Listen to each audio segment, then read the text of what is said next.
and welcome to Let's Talk About Book, where we talk about book. And I'm Smeevca. And I'm Strawberry. And we're currently reading A Game of Thrones by George R. Martin. That book that everyone knows about. Yeah.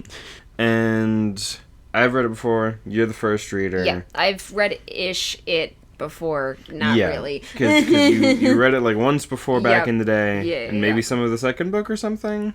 I don't think I read any of, but I do own it, I think. So well, that'd be convenient. Like the audiobook. Yeah. Still convenient. Yeah, because I can listen to it. I've been listening to the audiobook at work. I just need to be like, hey, Ethan, mail me your copies of the Game of Thrones books. Yeah. So that I can do a podcast. I will mark in them.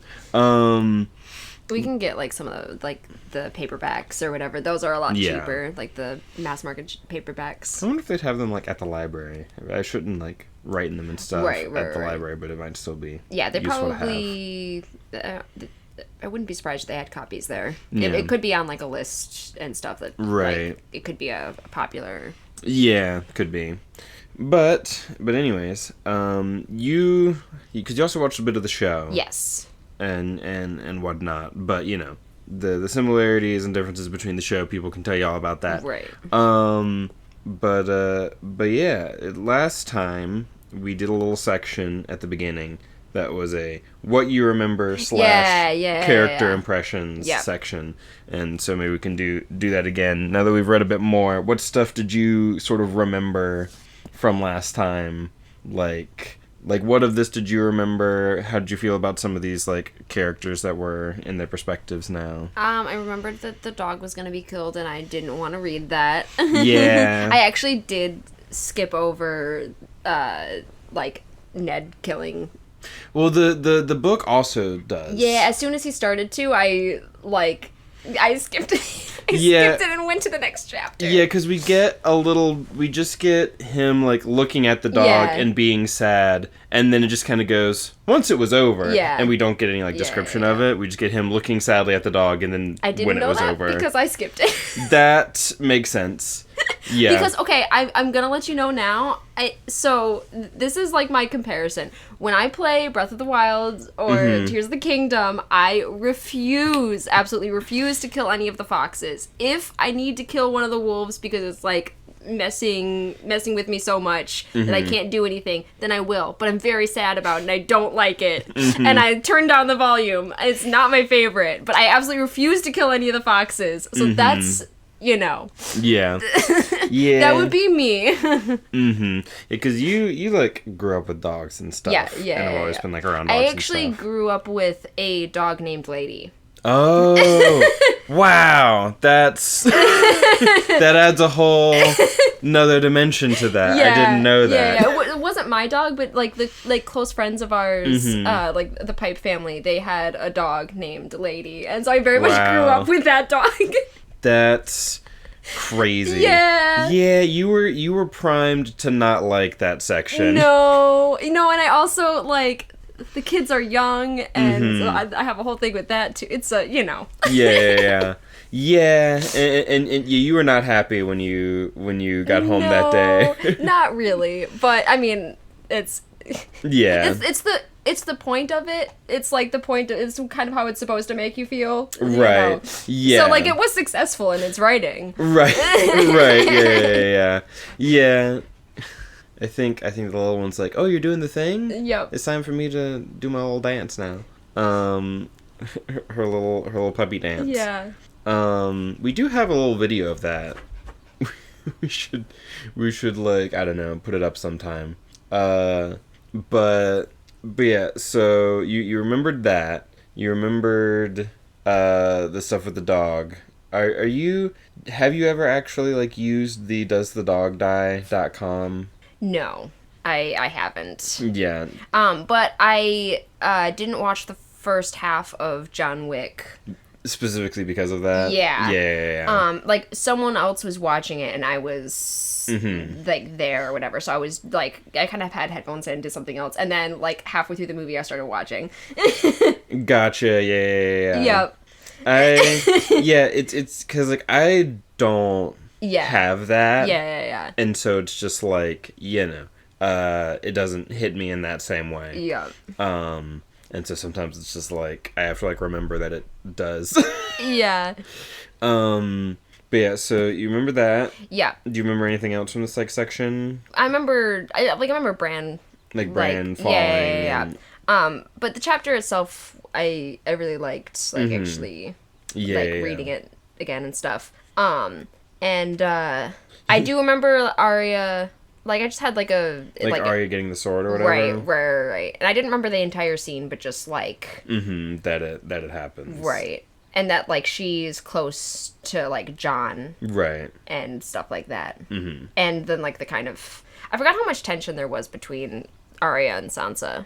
Yeah. Because they really prime you to dislike Sansa at the beginning. They do. They sort of, like...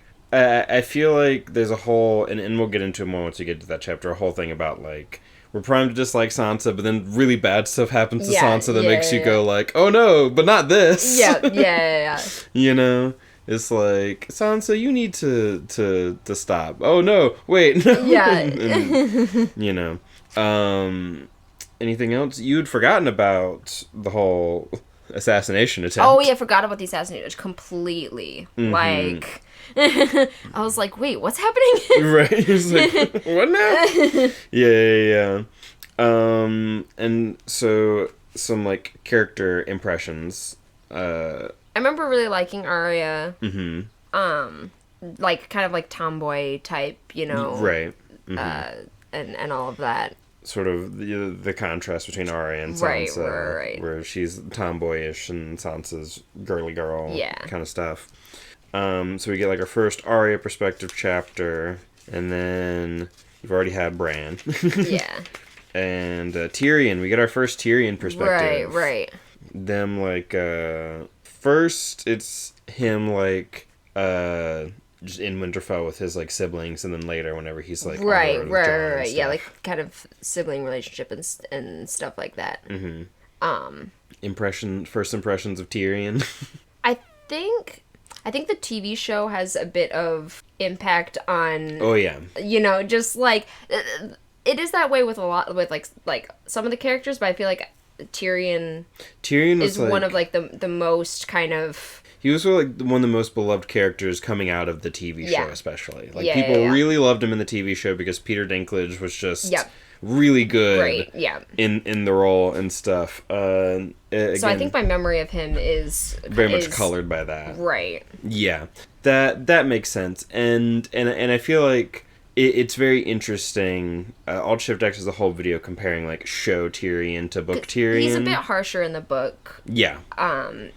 Like, in general. Yes, for sure. And also, like, because we are in his head, like, as a perspective character in a way that, like, in the TV show we're not in anyone's head. We don't have their, like, internal monologue and stuff. Yeah, more, like, outside.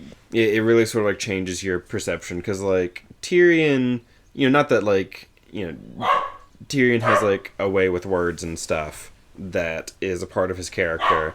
And so audiences really like him because he's, you know, witty and jokey and whatnot, but, like, when you're actually in his head in the books, he's got, like, so much more, like, little petty cruelty to him and stuff. Yeah. But he does feel bad about it a lot of times. He does. It's like he is someone who's very much, like, has, like, this tension between, like, the you know, because he needs to joke about himself, and so he needs to joke about everyone else as well, and just kind of have this whole persona. Right. And then sometimes he leans a little bit too far and is like, well. yeah.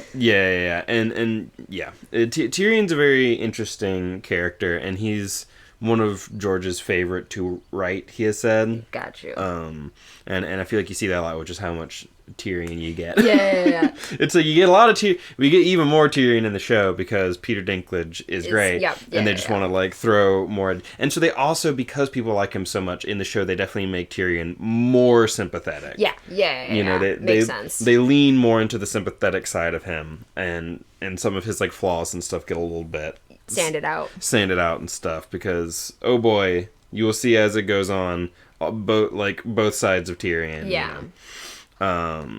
Yeah, so we had our first Tyrion chapter, and we had like more Dany chapter.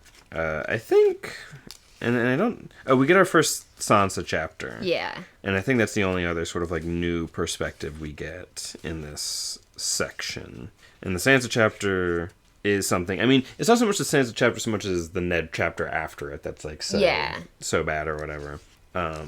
But yeah, what do you think of Sansa? We talked about it a little bit. I've always liked like Sansa and stuff. I like the contrast and stuff like that, and the like. I don't think I have a ton of like long-term impressions of Sansa. Yeah. Because we haven't seen a ton of her so far, and our first little introduction to her is so much like. It's her in contrast with Arya, and we get to see like a little bit of who she is. And like the dramatic irony of like us kind of knowing, like at this point we don't really know like the Lannisters and stuff, but we've seen like a bit and stuff enough to know that like Sansa's being very naive and stuff like that. We know to maybe not trust them as much as she's trusting them and whatnot, and it's one of those things where it's like I think because this is the first book. There's a certain, we're not like other fantasy that's kind of happening. Yeah. Where we're doing a little bit more of the like, here's the normal fantasy trope, but then take it in like a darker place. And so when because I know he was kind of responding to like kind of like Tolkien and Tolkien like fantasy of the time and stuff. Yes, he's talked about that, the ways in which he's trying to like respond and being like, what do I agree with, what do I disagree with? So it's not entirely just trying to be like anti-Tolkien and stuff, or else it wouldn't be the way it is. And wow, very very useful statement there. Else it wouldn't be the way it is. Very very clear. It's still doing a lot of that sort of traditional fantasy stuff, but doing a twist on it instead of being like, I'm going to be entirely different. I'm going to do something completely unlike, and so there's a little bit of that, like, when we're first being introduced to Sansa, it's more about some of that kind of stuff, her, like, fairy tale ideal of how things are supposed to be versus the harsh reality kind of stuff. And so we don't get a ton of, like, who is Sansa really, because we're sort of, like, having that story thing happening. But yeah, and those are sort of the new perspectives that we've had. Yeah. Any other like characters who like aren't perspective characters who like stood out to you or anything? We met like Drogo or whatever in Dany's chapter. I feel like that's kind of it's an important one. Yeah, and like we just see him more. Right, because I think in the first one we like maybe get like it was him from a distance. Yeah, we get like a glimpse of him, and now we get like a little bit more of like actually seeing him. Like we get an interaction with him at least. Yeah. Anyone else who like stood out to you? Because like there's so many names. It's like Wheel of Time. You can just like list so many named characters, but like which ones are actually like sticking out to you? Not really. I don't think. Yeah. Yeah, I don't think anything specific. Anything specific? Just no one's really stood out like, ooh, that person was interesting, or any names that stuck in your head for any reason. We see more of like Jaime for a second. Yeah. With the whole him being with him killing Bran and stuff. Yeah, and all of that. Mm-hmm. Well, not killing, because Bran's not dead. Attempting to kill a child. What's a little attempted child murder? And like hear a bit about him and just like Ned's suspicion of him, right? Because we had that whole conversation because of how everything went down. Yeah. All right, you want to start getting into the chapter by chapter? Yeah. Alrighty. All right, so we start with the first Arya chapter. Yeah. With her doing needlework. Yep, and hating it. Yep, she hates it. She's bad at it, but Sansa really likes it, or is good at it. We don't even know if Sansa so much likes it. We just know that she's good at it. Yeah.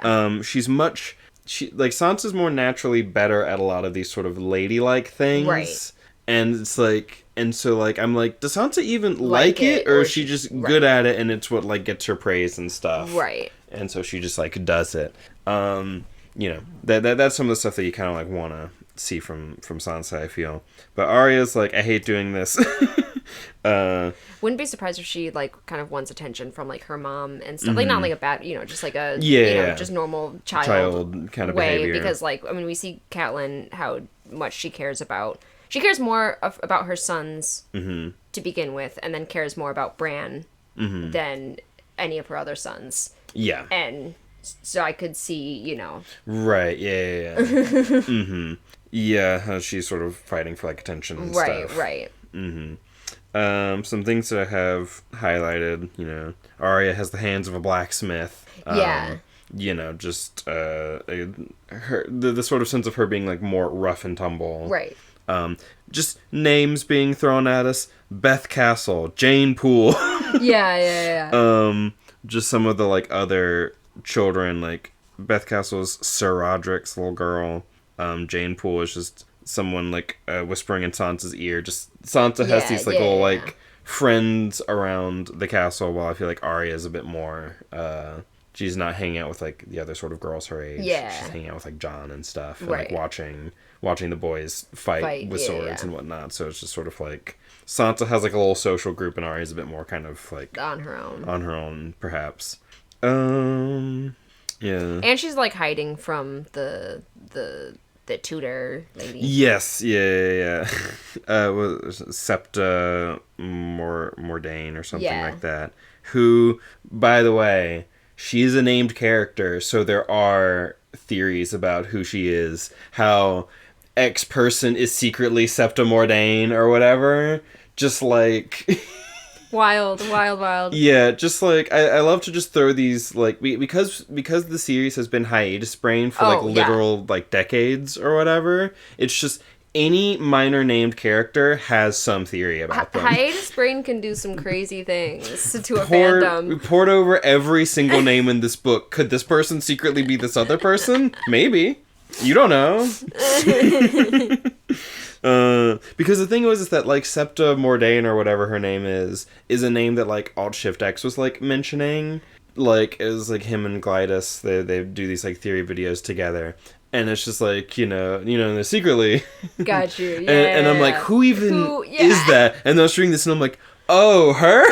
This random ass, like, you know. Right. Tutor lady or whatever. I think she's, like, Septa. I think she's maybe, like... I'm like, is that her name? Is that a title? That sounded like a title. It sounded like a title. I think she's maybe, like, related to, like, the church or whatever. Yeah, that would... a Septon, you know, but it's Septa. So it's like, I don't know. Yeah, because I think Septon is, like, a title related to the church in this world. Yeah, because there's, like, I think the High Septon is, like, the Pope or whatever, essentially. So, but that's, you know, that's just, like, little lore stuff that we haven't necessarily heard. There's a lot of little things like that'll just sort of come up eventually over time, but aren't, like, important right now or even ever. So, you know, just little world building things, you know. Yeah, they're talking about, you know, Sansa and her friends are giggling, talking about the prince, about how he's going to marry Joffrey and whatnot. He's very gallant, don't you know? And Jon says he looks like a girl. Poor Jon, he gets jealous because he's a bastard. He's our brother. Arya said, much too loudly. Yeah. So, you know, the sort of tension there. You know, Sansa's not necessarily as close or nice with Jon as Arya is. Right. Our half-brother, she corrected. And again, I wouldn't be surprised if that also leans into, like, her mom. Yeah. And everything. Mm-hmm. Sansa looks more like her mom. Yeah. Because Arya takes more after, like, the Stark side. Yeah.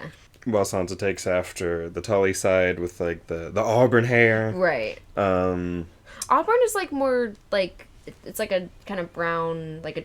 Yeah, it's sort of like a reddish brown. Yeah, like a reddish brown. Yeah. Which is why, like... Because I think of, like...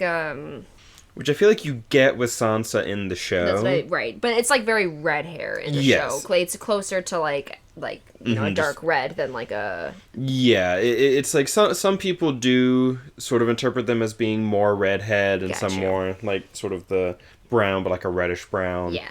While like Robb, who's also supposed to look that way in the show, just has like regular like brown hair. Yeah. And so then they have to have Jon fully have black hair. Well, in this he just has like a dark brown. Well, they have like auburn. Auburn, like, you know, and so I think that's why some people make it more just like straight up red hair to make it like more different and stuff. That makes sense. You know. But yeah. And so they're, you know, kind of arguing about that. They're, you know, sort of bickering with each other as siblings do. And then, Sansa had everything. She could sew and dance and sing. She wrote poetry. She knew how to dress. She played the high harp and the bells. Their mother's fine high cheekbones and the thick auburn hair of the Tullys. Arya took after her lord father, and they call her Arya Horseface. Yeah. Because she's got, like, a long face. And she... And then she also kind of calls Sansa, like, a bit, like, dumb. Yes. Yeah. Yes. She's like, I have she doesn't have a head for figures, and, like, I'm sorry for, like, they better have a good steward, you know, because, like, she won't be able to help, you know. That's funny. I've forgotten about that. Yeah. And she named her wolf Nymeria. Yeah. Which, Nymeria is, like, a historical figure in this world. Arya named her after the warrior queen of the Rhoyne, who had led her people across the narrow sea. So, you know. Gotcha. Yeah. So, you know, Arya is looking up to this, like, warrior queen woman. So she's got that kind of, you know, got that fighting spirit, you know. And she, like, runs off and goes and, like, finds Jon. And it's like watching them like do sword fighting and stuff. Shouldn't you be working on your stitches? Right. I want to see them fight. And then he's like, "Come here, then." So it's like, you know, it's like, shouldn't you be doing this? But then he, you know, lets her stay and whatnot. Yep. And they're talking about the sword fighting. We're like watching them train and whatnot. It's like a shade more exhausting than needlework, a shade more fun than needlework. Yeah, Robb and Sansa and Bran and even little Rickon all took after the Tullys with easy smiles and fire in their hair. Yeah. So people, make it, like, more red. Mm-hmm. When Arya had been little, she had been afraid that meant that she was a bastard too. It had been Jon she had gone to in her fear, and Jon who had reassured her. Yeah. So she feels kind of like on the outside of the family as well, because it, like, she takes more after her father, which is so funny how that, like... The weird way in which, like, Catelyn and her children, and they look so much like her, and then, like, Jon, who looks more like Ned, is the bastard, and then Arya also looks more like Ned. So then by, like... association, she's also kind of the odd one out in that way, but it makes them closer, and she's 9, apparently. Yeah, that's way too young. Way too young. It's like, you know, you're 9, you're like, yeah, swords. Yeah, and it's that's fine. But then, you know, all the, you know, and I think that's kind of part of it. Yeah. Where it's like, these kids are young and they kind of yearn for adventure. Yeah. Because they're little kids. And then adventure happens to them and, adventure sucks. Yeah. Which... also happens in Wheel of Time, but they're all like 18 years old when it happens. Like they're all they're all sort of seen kind of as children by like their community, but they're all like 17, 18 years old at the start of Wheel of Time when they're like, oh man, turns out adventure sucks and it's hard. Yeah, you know. And so it's like, and so that just partly makes Wheel of Time's tone just a little bit less dark, right? Because we don't have like children wrapped up in it. So much, you know.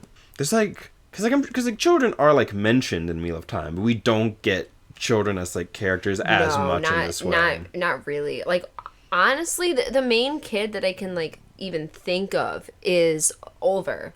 Mm-hmm. Like the boy who's with Matt right now. That's really like. Mm-hmm. And that's who I was thinking honestly, of too. Honestly, the only kid I can like the token child, as opposed to here's a bunch of our. Most of our cast is children in peril. You know? Yeah. Yeah. Yep. And, Yes, so this chapter is mostly just kind of like Arya running around, just sort of like meeting Arya, establishing her relationship with like Jon and her sort of tomboyishness. Right. You know, them sort of, mostly just them talking about that. Oh, we get to see like Joffrey being a bit of a little turd as well, with like the sword fighting and stuff. Right. Like argues with like Robb or something. Yeah, because he's like, we should use real swords. Yeah. And the guy is like, no. Your like, children. I'm the king. I want to. And he's like, but you're a kid, so shut up. So he's like, no, you're a kid, and you guys could hurt yourselves. So like, shut up. And then the Hound is like, I'm an edgelord. I killed a man when I was 12, and it was certainly a real sword or whatever.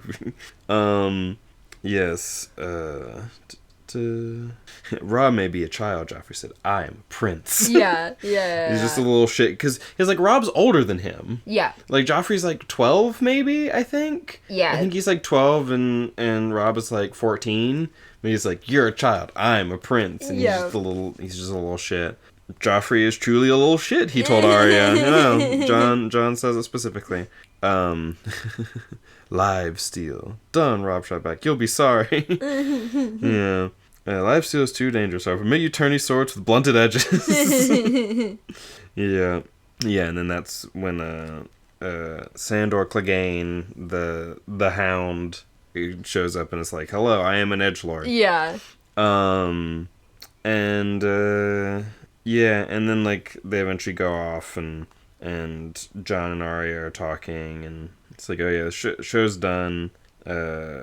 You had best run back to your room, little sister. Septa Mordain will surely be lurking. The longer you hide, the sterner the penance. You'll be sowing all through winter. When the spring thaw comes, you'll find your body with a needle still locked tight between your frozen fingers.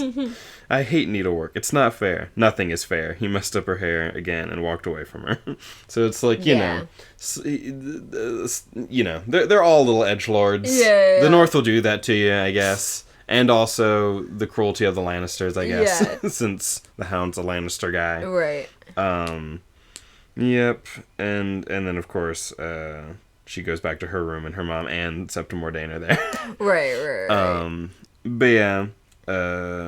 But yeah, just find your body with a needle still locked tight between your frozen fingers. They're always so dark. Yeah. They have such dark humor up here in the North. Yeah, very Robin. Yes, very. Robin would do well. Yeah. In the North. Yeah, Robin from One Piece. Robin from One Piece, because there is a Robin in here. It's Lysa Arryn's child. Oh yeah. Did they go through like kids' names and stuff? I think they did mention that. Because Lysa was married to Jon, and Jon's dead now, and so it's like she fled with her child back to like the Eyrie, and I think they mentioned that his name was Robin. Gotcha. Yeah, because they do mention, because like I know that like Ned and Robb and Robert talk about like, you know, oh, you should give his son his like title, right, and whatnot. Right. And so I think that they're like going through that. They're going through that, and so like I think he's the only child that Lysa has. Got you. Yeah, that makes sense. Yeah, I think that's the case. I think it's something we'll ever hear about. So, yep, and that's Arya's chapter. Anything else? No, I don't think so. Alrighty. And then Bran. This is what, Bran II? Yeah. Second Bran chapter. And this is the king and a bunch of folks are going off on like a hunt. Right. They're going out hunting, and Bran's back home, left behind with Jon and the girls and Rickon, and he is like, I'm gonna climb around. Right. And he's like super used to it, and then like just climbing all over the place. Yep, he's like been climbing since he was like very little, which he's still very little. Yep. But he loves climbing around, and also they're like, they didn't level off the land to build the castle, so it like kind of, it's like a naturally kind of like hilly, and so you can go from like floor 1 to like floor 3 of something else and stuff. Yep, and so he likes to climb around and that, and he's, you know, that would be me though. Like I'd climb around that place in a heartbeat. Like talking about him climbing around and all of that, I'm like, that sounds like a grand old time. Yep, and he's climbing around, and he is an adventurous little boy. Yeah. he wants to be a knight. Yeah. He wants to, because, Bran was going to be a knight himself someday, one of the Kingsguard. There were only 7 of them, and they wore white armor, and had no wives or children, but lived only to serve the king. Yeah. And, he, like, lists just, like, some ones from history. Serwyn of the Mirror Shield, Sir Raim, Redwine, Prince Aemon, the Dragon Knight, the twins Sir Eric and Sir Auric. Yeah. You know. Reminds me a bit of Osengar and Osengar? Yeah, Osengar and Osengar or something like that. Or, you know, the trans one and the other one. Yep. I just call her Halima. It's just easier. Yeah, we're gonna have to put Wheel of Time spoilers. Yeah, I guess especially for this. Spoilers for Wheel of Time. One of them's trans, kind of. Kind of. The White Bull, Gerald Hightower, Sir Arthur Dane, the Sword of the Morning, Barristan the Bold, who shows up later. We see Barristan the Bold show up later during all that stuff on the road. Got you. Yeah. Whenever we're, like, on the road with them later. Yeah. It's like, oh yeah, some, like, knights show up at camp, and one of them is Sir Barristan, and the other one's Renly Baratheon. Yeah, I know that name. Which is Robert's brother. Right. Yeah. And so I have bad associations toward that name, I think, and I don't remember why. Renly? Yeah. Interesting. I think, but I don't... I don't know why, or why I would. I have, like, some, like, just randomly vague, but I also could mix people up. That's the other thing. So I could have, like, a vague association about someone, but I'm mixing it up with someone else. Does Stannis mean anything to you? Yeah. Because I think he also gets mentioned. He's the other Baratheon brother. Maybe, I don't know, one of them. I feel like I had a bad association. With one of them? Yeah. But yeah, so Barristan gets brought up here, and then later we actually, like, see him. 2 of the Kingsguard had come north with King Robert, Sir Boros, and Sir Meryn. It's like...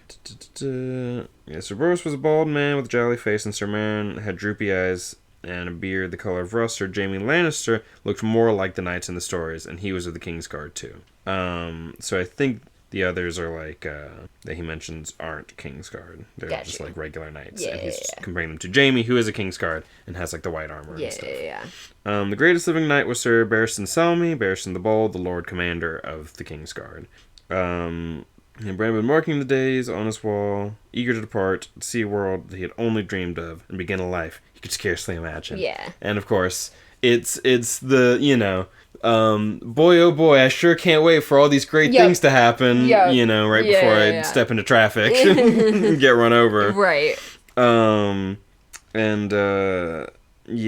we get Hodor name dropped. Yeah, I recognize that name too. Yep, Hodor the stable boy. Never said anything but Hodor. Oh yeah, and we get, like, the names of the other, like, direwolf pups. Rob was calling his Grey Wind, Sansa had named hers Lady, Arya named hers after some old witch queen in the songs, and Little Rickon named his Shaggy Dog. Yeah, which is very cute. Which is very cute. Because and very 3-year-old. Yes, Shaggy Dog. A lot of Rickon theories as well, of course. Of course.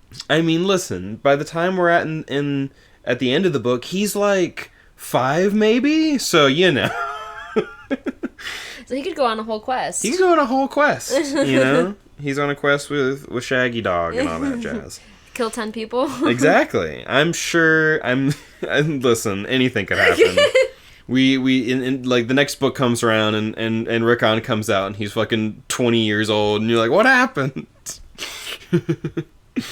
Yeah, because Bran's still trying to come up with a name for his, I believe, for his wolf. And he's also, we get a little bit of, he'd gone to the stable and seen his pony there, and except it wasn't his pony anymore. He was getting a real horse and leaving the pony behind, and all of a sudden Bran just wanted to sit down and cry. Yeah. He's getting a little bit older, and he's only fucking, like, 8, but he's still like, I'm getting older and things are changing. Yeah. Because, like, when you're young, years. Yeah, there's so much more. Yeah. And, like, those kind of, like, small age differences, like, mean more than whenever, like, you know, when you're an adult and someone's, like, 2 years older than you, it's like, we're basically the same age. Yeah. Although I, like, am now only a year from 30. My birthday was just... And it's... I'm like, oof, this is a... I'm turning 30 next year. Yep. And I have not yet had my birthday, so I get to hang out at 27 for a little bit longer. And so then he's up climbing around, and, you know, it made him feel like he was lord of the castle in a way that even Robb would never know. Cause Yeah. Like, because he can get to all these out-of-the-way spots that no one would ever... Yep, he can get to. He can get anywhere. He knows the whole place sort of. And they can't scare him off because he already knows the area. Yep. And his mother was terrified that one day he would slip and fall and kill himself when she had made him promise that he would stay on the ground. But he immediately... Yeah, like a week or something, or less than. Yeah, it's like in like a week or so, he was out doing it again. And then he felt bad, so he confessed his crime, and Lord Eddard ordered him to the Godswood to cleanse himself. He remained there all alone all night and to reflect on his disobedience. The next morning, Bran was nowhere to be seen. They finally found him fast asleep in the upper branches of the tallest sentinel in the grove. It was like, go to the Godswood and think about what you've done. And so he immediately climbs in the Godswood. Like, fuck you, we're gonna climb anyway. It's great. And then... Yeah, as angry as he was, his father could not help but laugh. You're not my son, you're a squirrel. So be it. If you must climb, then climb. But try not to let your mother see you. Because it's like, Ned, he cares about the children, and he wants them to be happy. And he wants them to just, like, be happy and do what they want. Right. And... Catelyn also loves her children and wants them to be happy, but she... is a lot more protective. And part of wanting them to be happy is having these, like, strong political things. Yeah. It's like, if we can be in a strong place politically, in a comfortable place politically, if we can, you know, pair them up with the right people, that'll make them happy because they'll be, like, secure. In that kind of way. I feel it's part of how she, like, thinks, while Ned's a bit more like, if he wants to climb, let him climb. Yeah. That's what'll make him happy. Old Nan told him a story about a bad little boy who climbed too high and was struck down by lightning, and how afterward the crows came to peck out his eyes. Yeah. And he's like, but I, like, give the crows corn and shit, so, like, it's all good. So, you know, the crows never bothered me. Yeah. There's another thing that he liked about climbing. It was almost like being invisible. Yeah. He can hide around and, like, spy on things.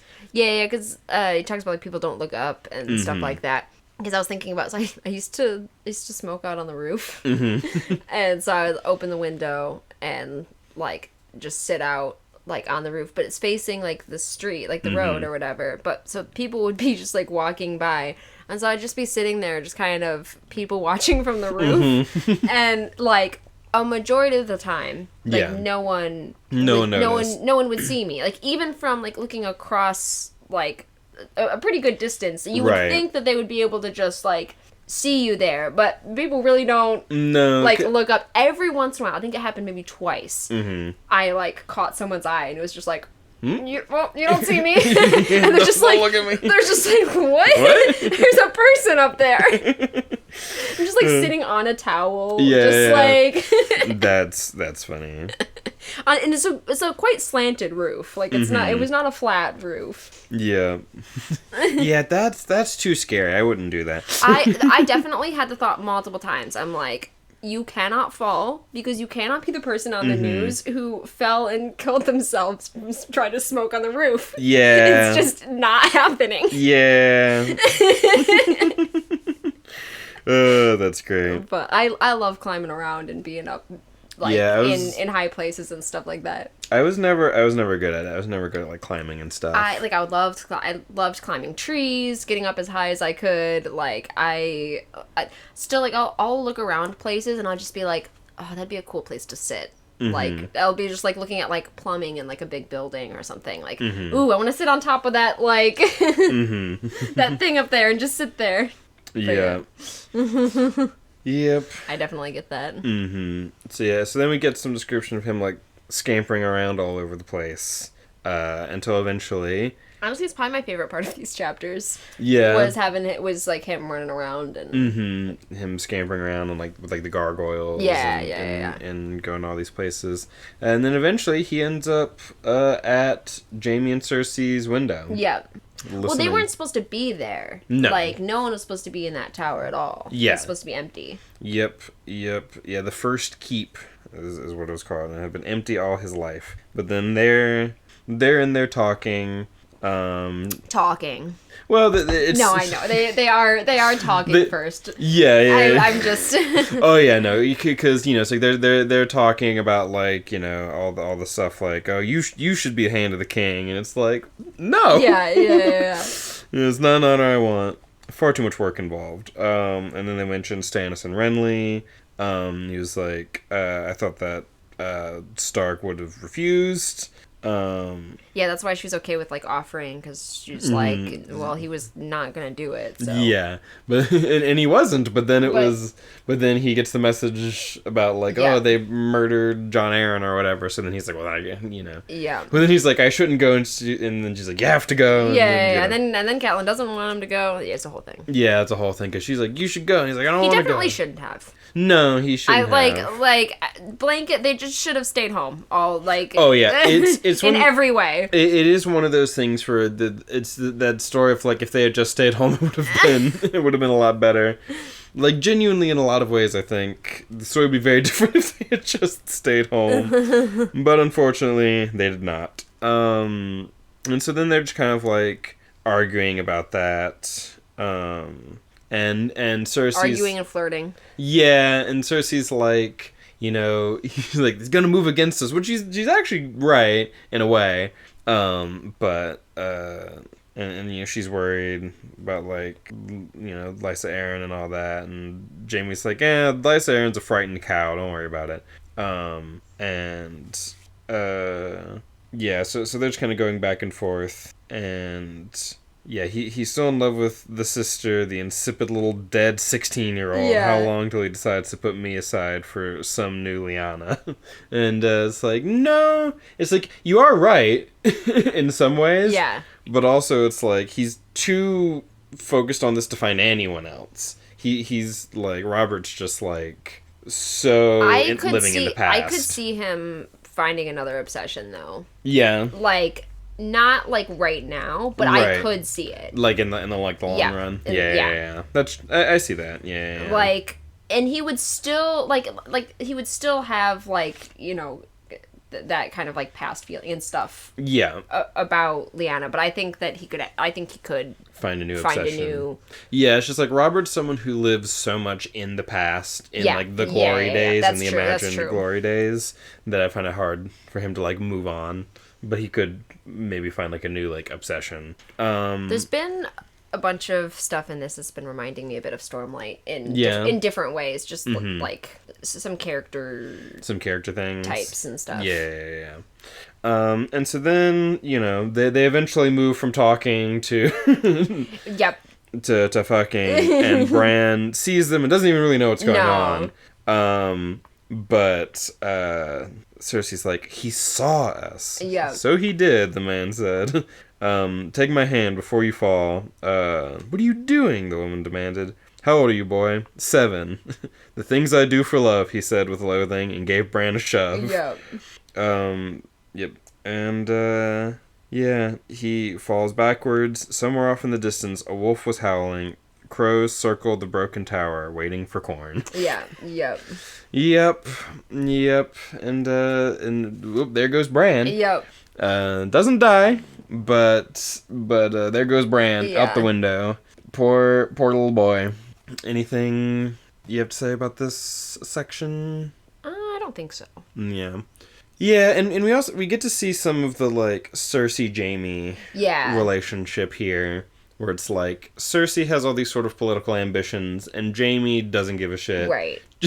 Jaime's quite the character. Yeah. He's like, Man, you haven't watched this part of JoJo's, but maybe you have? Yeah, because my memory of JoJo's is absolutely insane. Like, it does not make any sense. I normally have a fairly good memory for things that I, like, watch or whatever. I don't know how much I've seen of JoJo's. I have weird, like... But you know, for those of you who know, Jaime just wants to live a quiet life. Of fucking his sister. He's just like, I just want to, you know, fuck my sister and be a cool night man and otherwise not worry about things. And it's like, I mean, don't, but also I mean, don't. but Cersei's all like, you know, has all these like political paranoia. Well, he's just like, don't worry about it. Yeah, and their sort of weird relationship. Right. And of course we don't have them explicitly said because Bran doesn't know he's just the man and the woman. Yeah. But we know. It's very obvious that it's Jaime and Cersei there. And one of the funny things for me is that one of the few things I knew about Game of Thrones before going into it was the whole Jaime Cersei incest thing. And because it was one of the few things I knew, and that like incest was such a big part of the series and whatnot, I assumed that it was just like everyone knew. Oh, and so not that it was a secret. But then I'm reading the books and I'm like, oh, people don't know, and it's like a whole secret thing, and they throw a boy out a window over it. I'm like, oh, I was like, you know, it's just, you know. Yeah, so that's that. Yeah, because like the Targaryens are incesty. Wait, and you get like the Dany chapter beforehand where it's just like an open. Yep. Yeah, that's funny. Yep. It's like, oh no, people do not know. Oh man. It's like they're not Targaryens. They're not Targaryens, although you know, again, everyone's a secret Targaryen.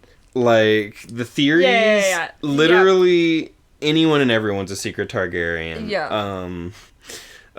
Characters bald because they're shaving their head to hide the fact that they have the Targaryen white hair.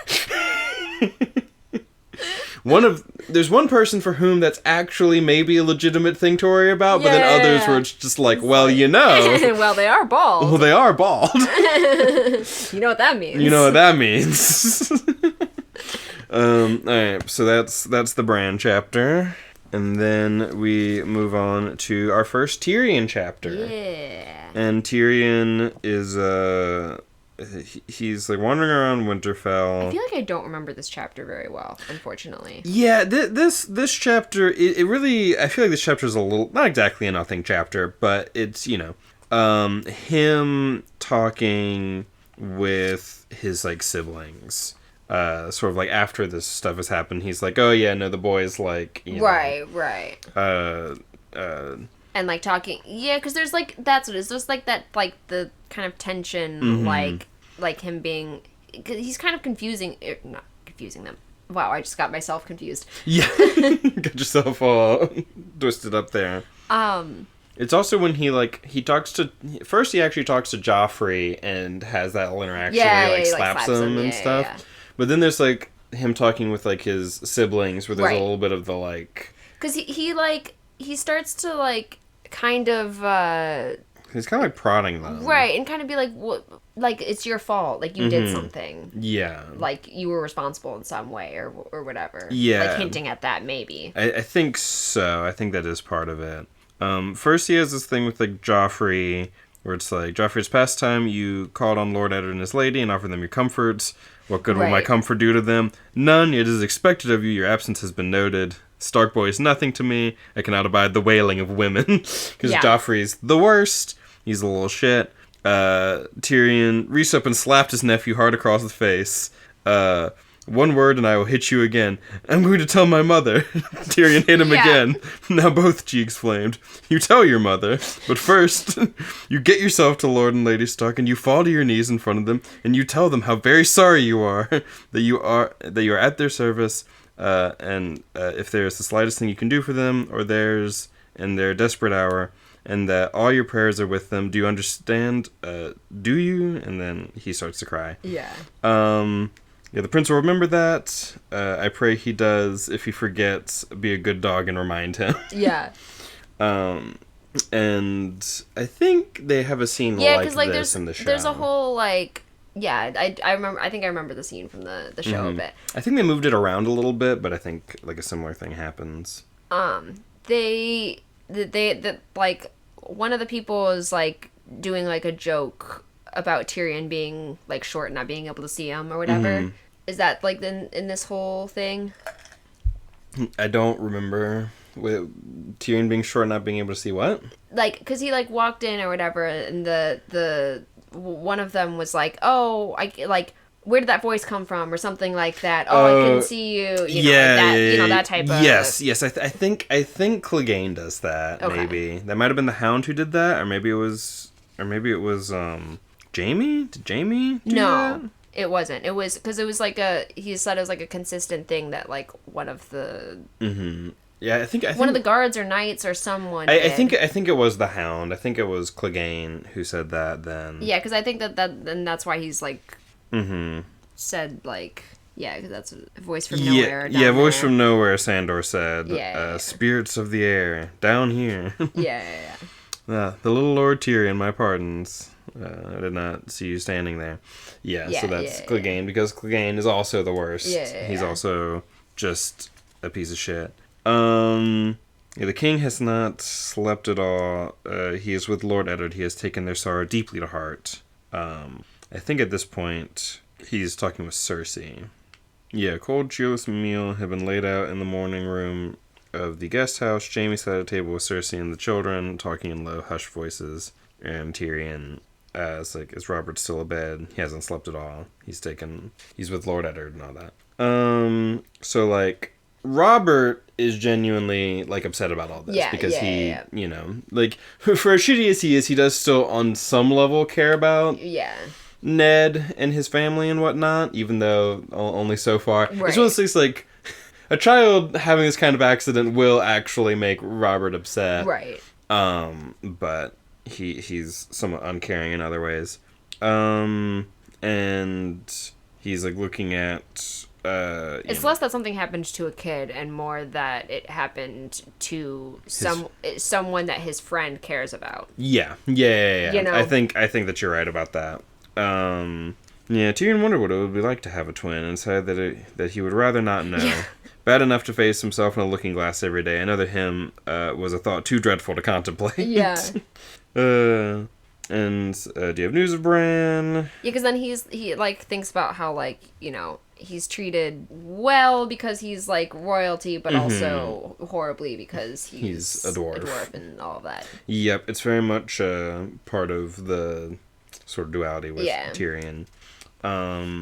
And it's like, how's Bran doing? It's like, well, Bran's stable basically. And they're like, Cersei's being like weird about it and being like, well, he's gonna wake up? Like, what the fuck? Yeah. And so I think that's when he starts poking at like, oh, well, don't you want him to wake up? That type of shit. Yep. Yeah. It's like, what do you mean? Why, only that time I may get his wish. The maester thinks the boy may yet live. The glance that passed between Jaime and Cersei lasted no more than a second, but he did not miss it. Yeah. Yeah. That is no mercy. These northern guards are cruel to let the child linger in such pain.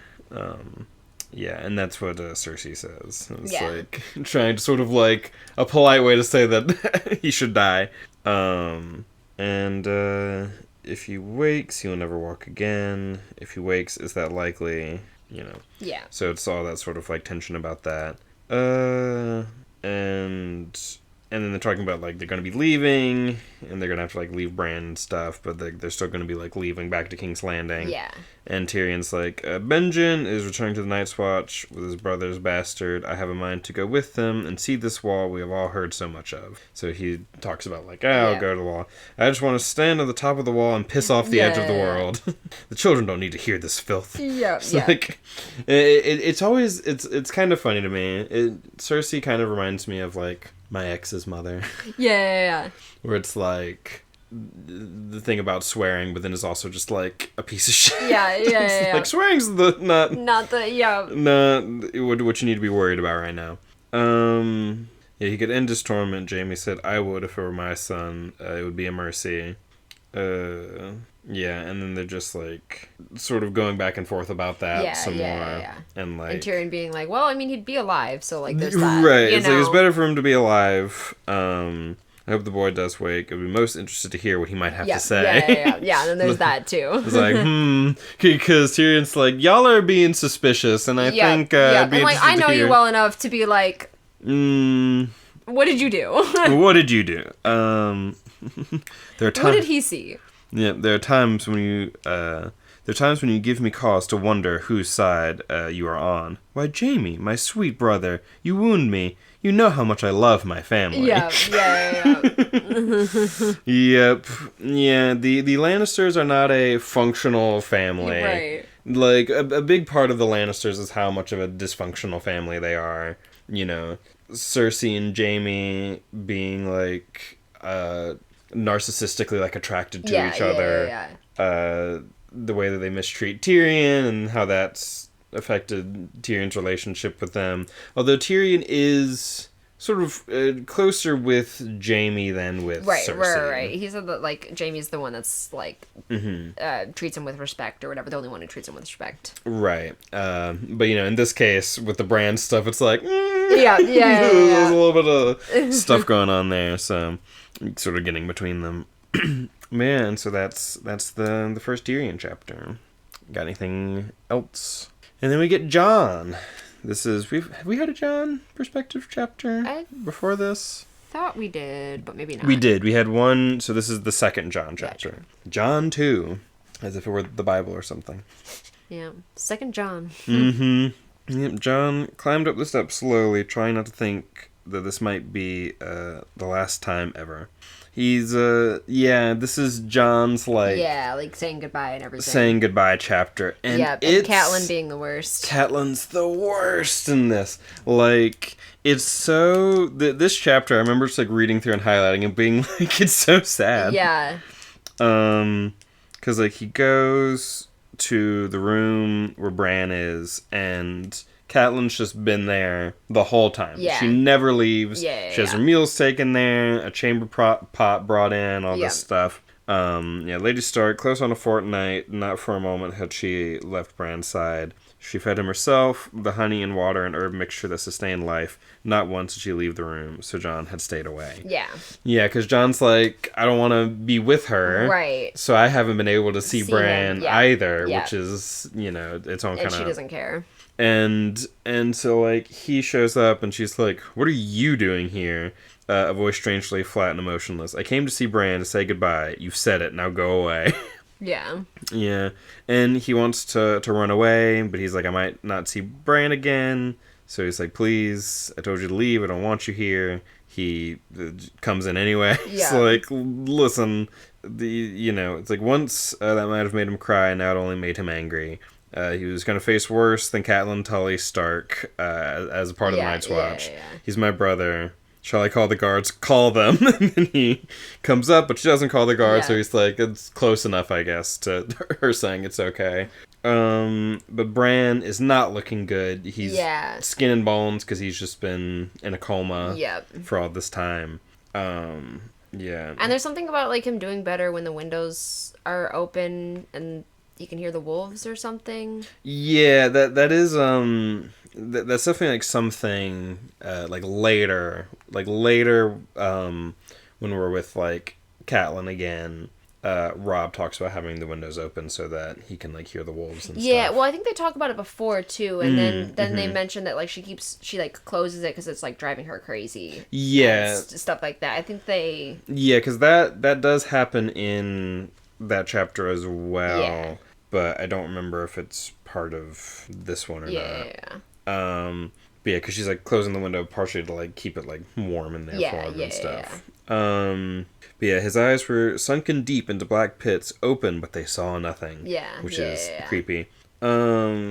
Yeah, and then he's, like, apologizing to Bran and, you know, just grieving, essentially. Right. You know, being sad. Yeah, she had not... Lady Stark was watching. She had not raised a cry. Jon took that for acceptance. Jon brushed away his tears, leaned over, and kissed his brother lightly on the lips before going. Yeah. And then he was my special boy. I went to the Septon Parade 7 times to the 7 faces of God, that Ned would change his mind and leave him here with me. Sometimes prayers are answered. Yeah. Jon says it wasn't your fault. She's like, I need none of your absolution, bastard. He says goodbye. He was at the door when she called out to him, Jon. She had never called him by his name before. Yes, it should have been you, she told him. Yeah. Yep.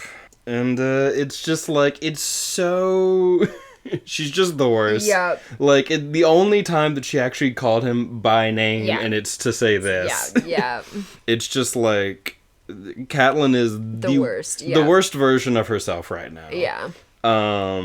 Like, I get it, but also you can't take it out on children. Exactly. You know, like it's kind of that. Oh, exactly. It's one of those things because people, I think, have like asked George about like how Catelyn normally treats Jon. Not well. Yeah, and he's like, you know, this is the worst that we kind of... Yeah, but it's because she avoids him. Yeah. If they didn't actively... Like, avoid each other, she would treat him like this more often. Probably, yeah. Mm-hmm.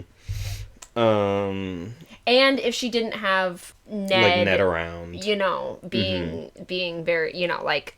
Yeah. Yeah. Because, like, to her... It's about disrespecting Ned instead. You know, like it's not any emotional. Yeah. Like I don't know. Yeah, I get you. And so then Jon goes out and he finds Robb. Robb was in the middle of it, shouting commands with the best of them. He seemed to have grown of late, as if Bran's fall and his mother's collapse had somehow made him stronger. Because he's taking everything over. He's taking over things. Robb is 14 years old. And he has to be the adult in the room. Yep. Other than like his dad, you know. In which he's leaving. Right, and so his dad... he's got to prepare. Exactly, he's got to prepare because his dad's about to be gone, and he has to be, quote, Lord of Winterfell, and be the adult in the room, even though Catelyn should actually be, you know, doing that stuff, but that'll, you know, come up more once we get into that Catelyn chapter. So yeah, and Jon meets up with Robb, and says, leaving is harder than I thought. For me too, Robb said. Did you see him? And, you know, so they talk about that a little bit. Robb knew something was wrong. My mother, she was very kind, Jon told him. Robb looked relieved. Good, he smiled. The next time I see you, you'll be all in black. How long do you think it will be? Soon enough, Robb promised. He pulled Jon to him and embraced him fiercely. Farewell, Jon. Jon hugged him back.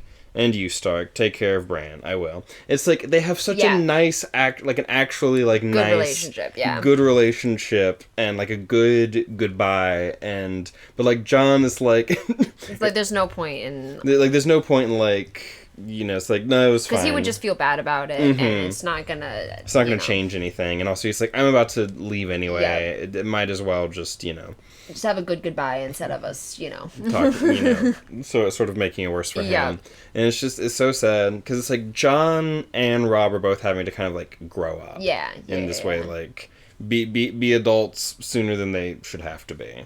And Jon's like, oh yeah, Robb's like, Uncle Benjen said to send you to the stables if I saw you. I have one more Ha ha! I have one more farewell to make, Jon told him. Then I haven't seen you, Robb replied. Which is, you know, it's just nice. They have such a good little relationship. They're actually like, no, we're brothers and we care about each other. Tilly wants to come say hello. Hi. No licking. No licking, please. Tilly. Tilly, I'm trying to do a podcast, please. I'm being attacked by both... By both pups. By both pups. All the pups. They want to say hello. Why don't you make a noise? Why don't you make a little noise, Tilly, to let them know that you're here? No, she's just gonna flop around. Anyway, they're being little crazies. They're being little crazies. They want attention. They want all the love and attention. Yeah, so then Jon goes off and sees Arya. Goes to go say goodbye to Arya, and he's got a present for her, and it's a sword. Yay, Needle. Yep, a sword. This is no toy. Be careful and don't cut yourself. It's so skinny. So are you. Yeah. I had to make it special. The Bravos use swords like this in Pentos and Mir and the other free cities. It won't hack a man's head off, but it can poke him full of holes if you're fast enough. I can be fast. You'll have to work at it every day. First lesson, stick him with the pointy end. Yep, Arya gave him a whap on the arm with the flat of her blade. I know which end to use. Yeah, Septa Mordain will take it away from me. Not if she doesn't know you have it. Right. Who will I practice with? You'll find someone. Yeah. Yeah. Yep. Watch how they fight in the yard. Run and ride, make yourself strong. And whatever you do, don't tell Sansa. Yep. And they also have a good little sweet goodbye. Because they were also very close. Right. Yeah, since like, I almost forgot. All the best swords have names. Like ice. Does this have a name? Oh, tell me. Can't you guess? Your very favorite thing. Arya seemed puzzled at first, then it came to her. She was that quick. They said it together. Needle! The memory of her laughter warmed him on the long ride north. Yeah. So it's like we start with the very, like, rough, exchange with Catelyn and how bad that relationship is. But then we see that he actually does have such like a good relationship with his other siblings, which is really nice, and it makes it harder for him to leave. Yeah, to leave. He's like, I want to leave because like Catelyn treats me badly, and like I'm a bastard, and I have all this sort of like stuff about that, and I can go to the wall and like be somebody. But it's like he has to leave. Robb and Arya and his dad and all that, and it's very sad. And that's the Jon chapter. Is there anything you have to say about that? No, not that I can. Alrighty. And then another Dany chapter. Yeah. And this is the second Dany chapter? Yes. Yeah, this is like the whole wedding and everything. Yep, this is the wedding. And boy is it something. Yeah. There's a lot with the wedding. And there's a lot with Khal Drogo that we'll get more into as we see more of Khal Drogo, as we see what their relationship is like. Because, like, the wedding's very scary for Dany. It's all the stuff that she doesn't understand. People that she doesn't understand. Right. Their culture is very different from what she's used to. And she doesn't speak the language, and he doesn't speak her language. Yeah. And she can't be, like, near people who do or whatever. They're, like, in a different spot. Yep, they're in, like, a whole different, like, part of the world and whatnot. Yeah. But, like, once the actual, like, wedding part happens, she's a lot more, well, like, the gifts and stuff like that, because, like, the dragon eggs, and then the horse, and she likes riding the horse and all that. Yep, she likes riding the horse, the dragon eggs, which, did I mention on the podcast the thing about the dragon eggs? I think I told you about it. The, like, theory about where they come from. Yeah, I don't know if you did on the podcast. Yeah, because this is just one of those, like, incidental things. This is, like, a history of Westeros kind of thing. In the book, like, I think it's called Fire and Blood, and it's, like, the history of Targaryen rule or whatever, and it's an in-universe book. Yeah. So it's like, oh, how true is it? Right. And how much can you know? All that jazz. The Wheel of Time one is like that as well. Yeah. And so there's... This one of the Targaryen, like, princesses or queens or whatever, has this girlfriend. Right, yeah. Yeah, because, like, she marries this guy, but she's not interested in the guy, and she spends all her time with this lady, and they're, like, together all the time. And then she, like, stole 3 dragon eggs and, like, fucked off to Essos. Yeah. And so people theorize that those are the eggs that she ends up getting. Yeah. And I feel like that makes sense. I like that. Yeah, it's like it does like it makes sense. It is like a specific number, you know. Right. And so I feel like if 3 of things are stolen someplace and 3 show up when it's thought that they don't exist. Right. You know, it makes sense. It makes sense. Yep, and so Jorah's like, oh, I mean, is it? Who knows? It's up to interpretation. Yep. And so these are, you know, the Dany's ancestors' lesbian lover stole these dragon eggs, and now she gets to have them. Years later. It's just kind of like a funny little thing. And I feel like, what was that lady named? I don't remember. Her Targaryen ancestor. I'm like, is it one of the R names? Like Rhaenys or something like that? I don't remember. But they're having the wedding. Drogo had his Khalasar, 40,000 Dothraki warriors, and uncounted numbers of women, children, and slaves.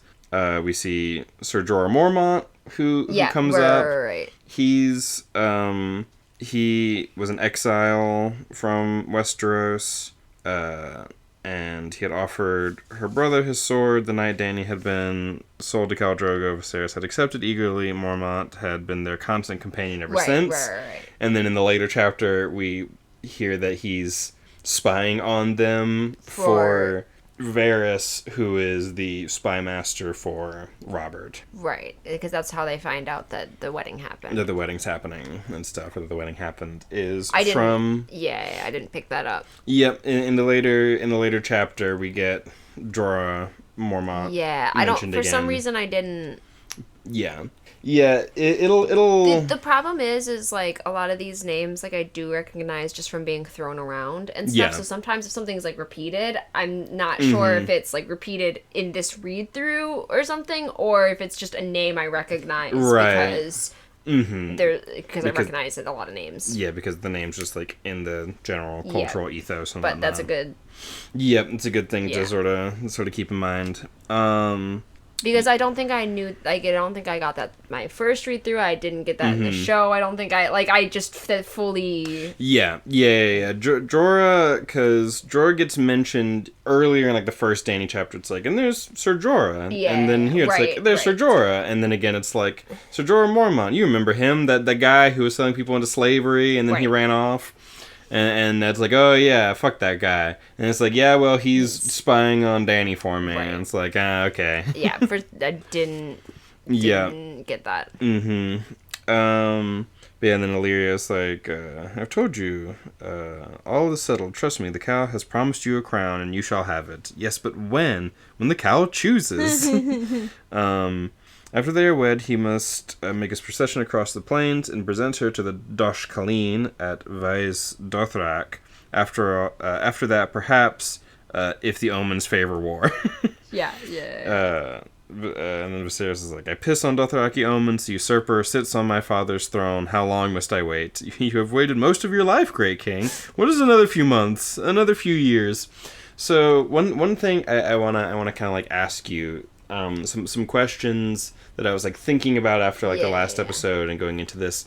Illyria, what do you think Illyrio's like up to? Why is he doing what he's doing? Because he's like, oh, I'm gonna like help you marry. Right. Like I'm gonna like try and help you take back Westeros, but he's like an Essos person, right? Who's like and he's from the Free Cities. Yeah, he's like from the Free Cities. He's a merchant and not connected to Westeros. Well, and not connected to the Dothraki directly. Yeah, no, he's not connected to the Dothraki directly, other than just like, oh, the Dothraki like exist like, you know, around. They're like out in the Dothraki Sea, but they like here in the Free Cities we have like a house for Khal Drogo so that he doesn't invade us, please and thank you.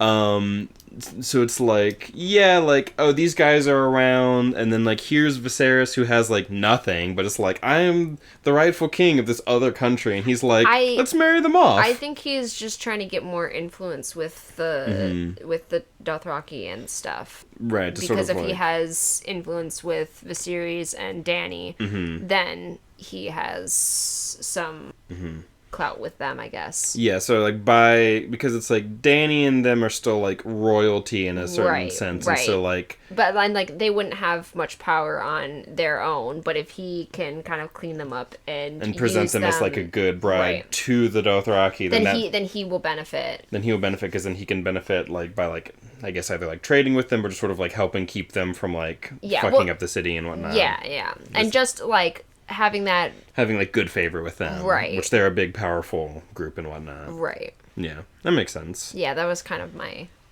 your thoughts on that. Yeah, but he doesn't seem to care much. He doesn't really care about them much. No, he really doesn't seem to, like, genuinely care about Viserys and Dany that much. You know, he's just sort of, like, telling them what they want to hear. Right. And so, yeah. It's, like, given that he's obviously kind of, like, playing them, I just wanted to know what you think his sort of, like, end game was. Yeah. Yeah, because I did think, like, maybe he was working more directly with the, like, Dothraki and stuff and trying to get... But I'm, like, I don't know what they would get out of it, really, from just, like... If he wasn't trying to, like, build them up and get, like, a connection, like, I don't know why he would, like, if he was just straight up someone more, like, directly involved with, like, the Dothraki, like, why he would care to build them up and make this whole arrangement. Like, they, you know. Yeah. Because they don't really seem to care about going to Westeros. No. In general, so, like... Yeah, no, it's and maybe he wants to. Maybe he wants to, like, would like to cause problems. Use them as an army or whatever, like the series does. So, like, yeah. Just sort of be like, sending, like, he has perhaps some reason to want the Dothraki army to go attack Westeros. Right. So there's that as well. Yeah, because, like, I forgot that's kind of the whole. The whole point is to, like, get the army in general. So, like, not just to create, like. But then there's also the whole thing. It's like, and when's this army gonna go do its thing? Oh, you know, eventually. Right. So, like, maybe he doesn't. So, yeah. It's a little bit hard to tell because the way it's sort of, like, described, this might be, it's like, is this something they say in the show, something they say in here, that, like, the Dothraki don't have, like, a traditional, like, economy, they have, like, a gift economy. So it's like, it's like, you know, you've given me a gift and I owe you, but that doesn't mean that I need to pay you back right now. I'll pay you back eventually. Right, it's a gift. This gift. Isn't a transaction. This is a gift, and I now kind of owe you one, and I will give you a gift. But it's a social, like, owing, you know. Yeah. Right, exactly. Yep. So yeah, it's all very... Which he doesn't quite understand. No, because... He doesn't understand the gift. No, because Viserys is just like... I want what I want. The world revolves around him. Well, and it's also, I paid for the, you know, like... I paid for this, so give me what I'm owed, you know. Yeah. Yep. And, the Dothraki are... Oh, yeah, Ser Jorah says this. The Dothraki are true to their word, but they do things at their own time. A lesser man may beg a favor from the cow, but must never presume to berate him. Guard your tongue, Mormont, or I'll have it out. The dragon does not beg. There are no more dragons, Dany thought, staring at her brother, though she did not dare say it aloud. Yeah. Yeah, because we hear a little bit throughout the section about dragons, because I think I asked you this, like, outside the podcast, like, dragons, what's the current state of dragons right now? Yeah. And basically endangered, extinct species almost. Yeah. Or it's like it's thought that they are an extinct species of some sort. Yeah, it's like there used to be dragons in the world, but now they're gone. Yeah. Because there's, like, all the skulls, the dragon skulls and stuff from the palace. Yeah. Because I think we hear about it in Tyrion's chapter, actually. He talks about him going in... and visiting them. Yeah. Yep, when we get to the next Tyrion chapter. And, like, it feels like the eyes follow him and stuff. Yep. And someone else mentioned feeling the eyes follow him when they were in the palace, when they were still up. Yeah. I think when maybe Ned was talking about Jaime being on the throne and stuff. Yeah. That could be. Yeah, because it's like I'm going through and, like, skimming. Yeah. To like do stuff, so there's some stuff that I end up, like, missing. But yeah, and then the wedding, Dany's seated beside Khal Drogo, and sort of looking at how, like, you know, like, oh, they dress nicely in the free cities, but then out here they're, like, fighting and doing all this sort of stuff. They're very, like, rowdy. Yeah. You know, Dothraki wedding without anyone dying. Yeah, there's, like, 3 deaths or something like that. Is boring. And this one had, like, a dozen or something. Yeah, had like a bunch. Because Khal Drogo's like a big deal and he's got a lot of people. Yeah. And people are just fucking and fighting out in the open. Yeah. They're like, there's no privacy in the Khalasar. Yeah. You know, everyone's and Dany's like, Dany's like uncomfortable about it. And she can't really eat and is like anxious. Yep. And her brother is mad because he's seated like below her because, you know, he's next to the Khal's Blood Riders, which is a big honor for the Dothraki, but he sees it as being like below them. And the fact that like they're offered the food first and then what they refuse goes to him. He just hates any and all sense of being placed lower than someone else. And Dany smiles because her brother told her to smile, and just like putting on the smile and whatnot. She can't speak the language and all that, and then she's saying to herself, "I am blood of the dragon," she told herself. "I am Daenerys Stormborn, princess of Dragonstone, of the blood and seed of Aegon the Conqueror."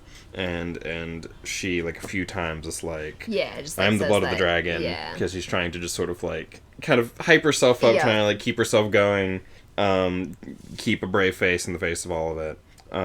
They have Aurochs, long razor sharp blades, half sword and half scythe, and it's like, what do those swords look like? But they come up a lot. Dothraki wedding without at least 3 deaths is deemed a dull affair. Before the day was over, a dozen men had died. Yep. I got those numbers right, I guess. You were good. Yeah. Oh, yeah. And then the gifts happen, and her brother gifts her 3 handmaids. Right. Irri and Jiqui were copper-skinned Dothraki with black hair and almond-shaped eyes. Doria, a fair-haired, blue-eyed Lyseni girl. Irri will teach you writing, Jiqui the Dothraki tongue, and Doria will instruct you in the womanly arts of love. Yeah. So Jorah's like, I can't afford much, but here's some books. Yeah. And she really likes that one because it's something like familiar for her. Yeah, well, it's like in her language she can like read it, and it's about like it's about Westeros and stuff. She does not have a lot of information of like from where she's from. Yep, histories and songs of the 7 kingdoms she saw written in the common tongue. She thanked him with all her heart. And then Illyrio gives her the 3 eggs. They're the most beautiful thing she'd ever seen. Oh, he's the one who gave the eggs? I don't think I realized that. Yep, Illyrio's so that's the one. Also interesting. Because I don't know then what he's trying to do. If he's the one who's giving the eggs... Yeah, because he gives her these eggs, which they're like petrified, obviously. Where it talks about them being like petrified, like they won't hatch or anything. But they've just like turned to stone over the years. But they are like really valuable, so it's like a really valuable thing for him to like just like give to her. Yeah. But he's also like a super rich guy, so he's kind of like flexing his wealth in some ways. Patterned in such rich colors that at first she thought they were crusted with jewels. Deep green with burnished bronze flecks. The other one's pale cream streaked with gold, and the last one is black as a midnight sea, yet alive with scarlet ripples and swirls. Dragon eggs from the Shadowlands beyond Ashai, which people love to speculate about Ashai. Yeah. Because, you know, far off Shadowlands or whatever. We get the names of Khal Drogo's Blood Riders, who are his sort of like, I guess, close posse. Hago gave her a leather whip with a silver handle. Kaholo and Auroch chased with gold.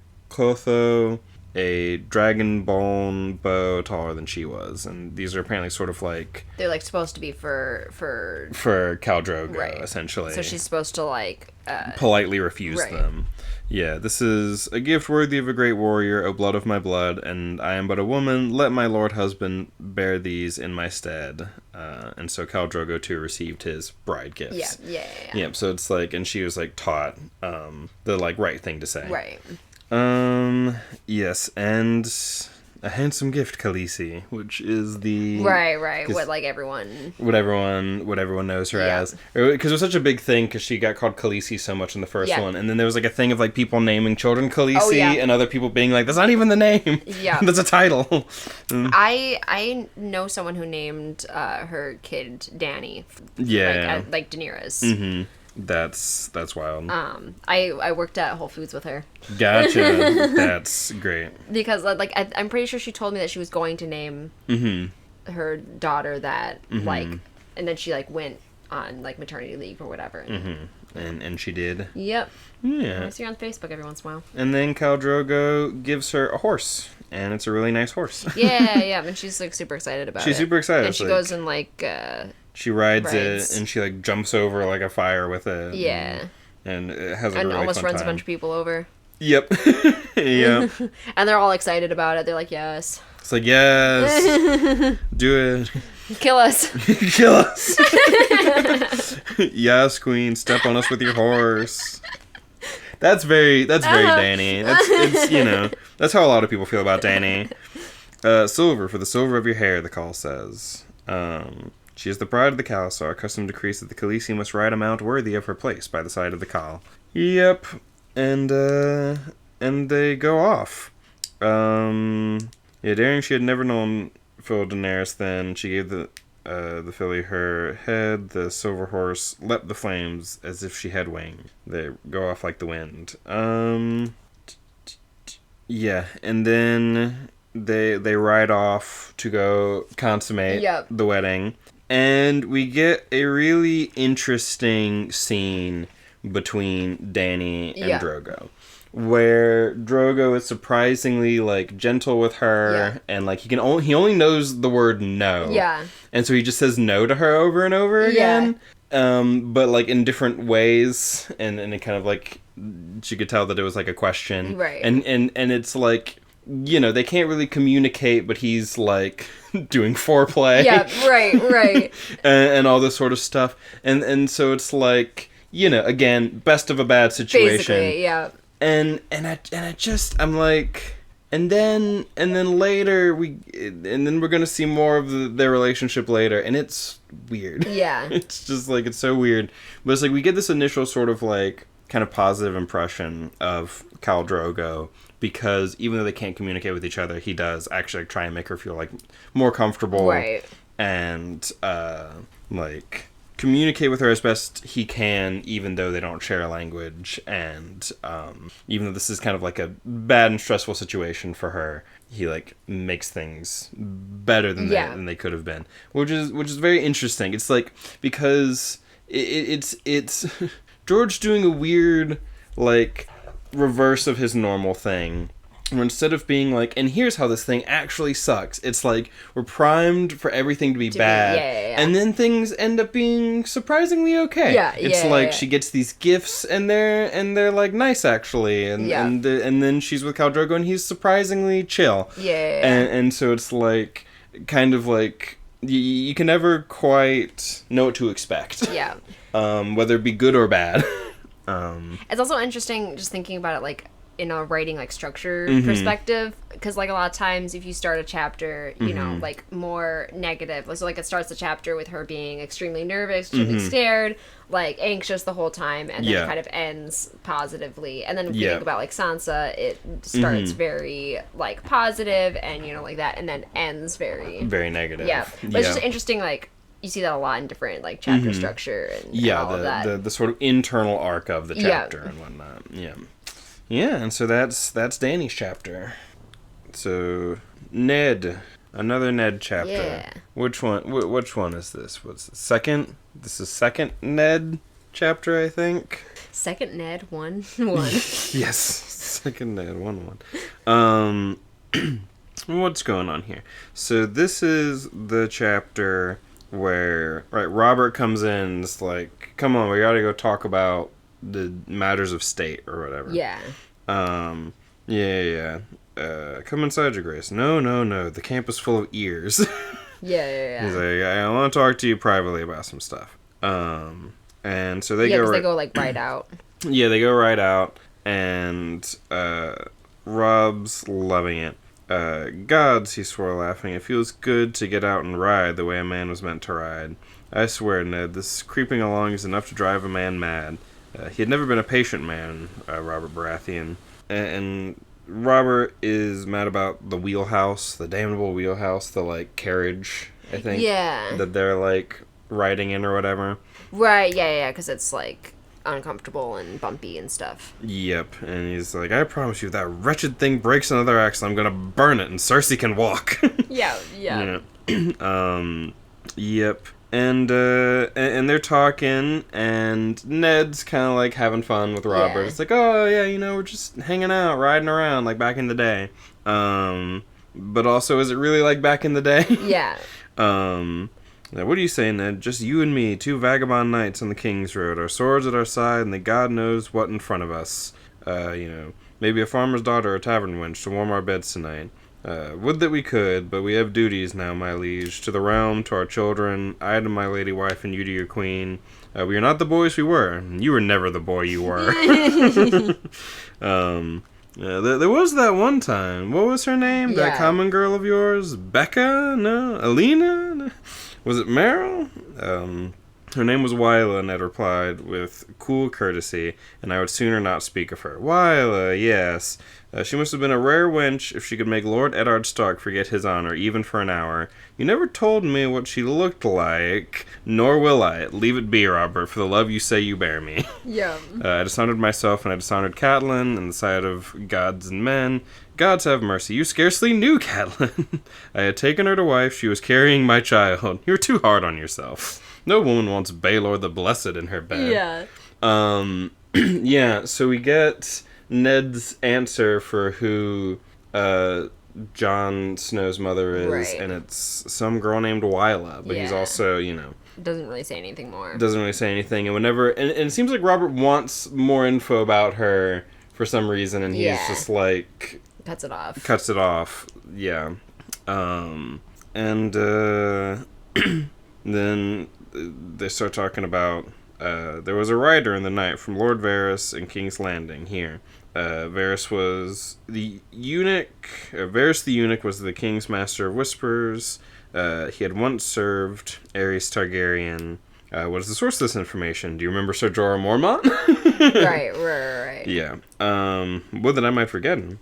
And they talk about all that stuff that we already heard, that he had sold poachers into slavery. It was 5 years ago when that happened. Yep, he's anxious for a royal pardon that would allow him to return from exile. Lord Varys makes good use of him, so the slave has become a spy. I would rather he become a corpse. Yeah. And they kind of argue a little bit because Robert wants them, like, Viserys and Dany dead and stuff, and is frustrated. Yep, he's like, I want them dead. Should have killed them a long time ago. Yeah. But Jon Arryn, his hand was like, no, don't do that. And now John's also... Not John. Yeah. Now Ned's also like, don't. It's like, she's just a girl. Like, she'll be having children and they'll, bother me or whatever. Yeah. Daenerys Targaryen is wed some Dothraki horse lord. What of it? Shall we send her a wedding gift? A knife, perhaps. A good sharp one.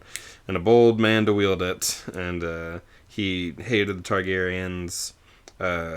He remembered the angry words that they had exchanged when Tywin Lannister had presented Robert with the corpse of Rhaegar's wife and children as a token of fealty. Ned had named that murder. Robert called it war. And then they ended up taking another death to reconcile them, Lyanna's death, and the grief that they had shared over her passing. Yeah. So it was like this, like there had been tension between them even when all the war stuff was happening. Right. But then Lyanna dies, and they both sort of like came together again because of that. So it's like they still have a kind of some sort of a friendly relationship. Yeah. Yep, start breeding more dragon spawn to plague me. The murder of children, it would be vile, unspeakable. Unspeakable? What Aerys did to your brother Bran was unspeakable. The way your lord father died, that was unspeakable. And Rhaegar, and talks about, like, how Rhaegar must have, because he kidnapped Lyanna, and like, how all that must have gone.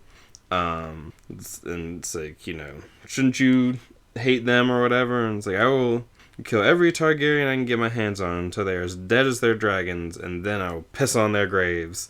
And so, like, he's just still so, single-mindedly just, like, mad at them. And again, still, like, holding on to all these, like, past things. Do we know if Lyanna, like, liked Rhaegar? Yeah, or Robert? Yeah. Like, we've only heard about his feelings towards her, but, like... Mm-hmm.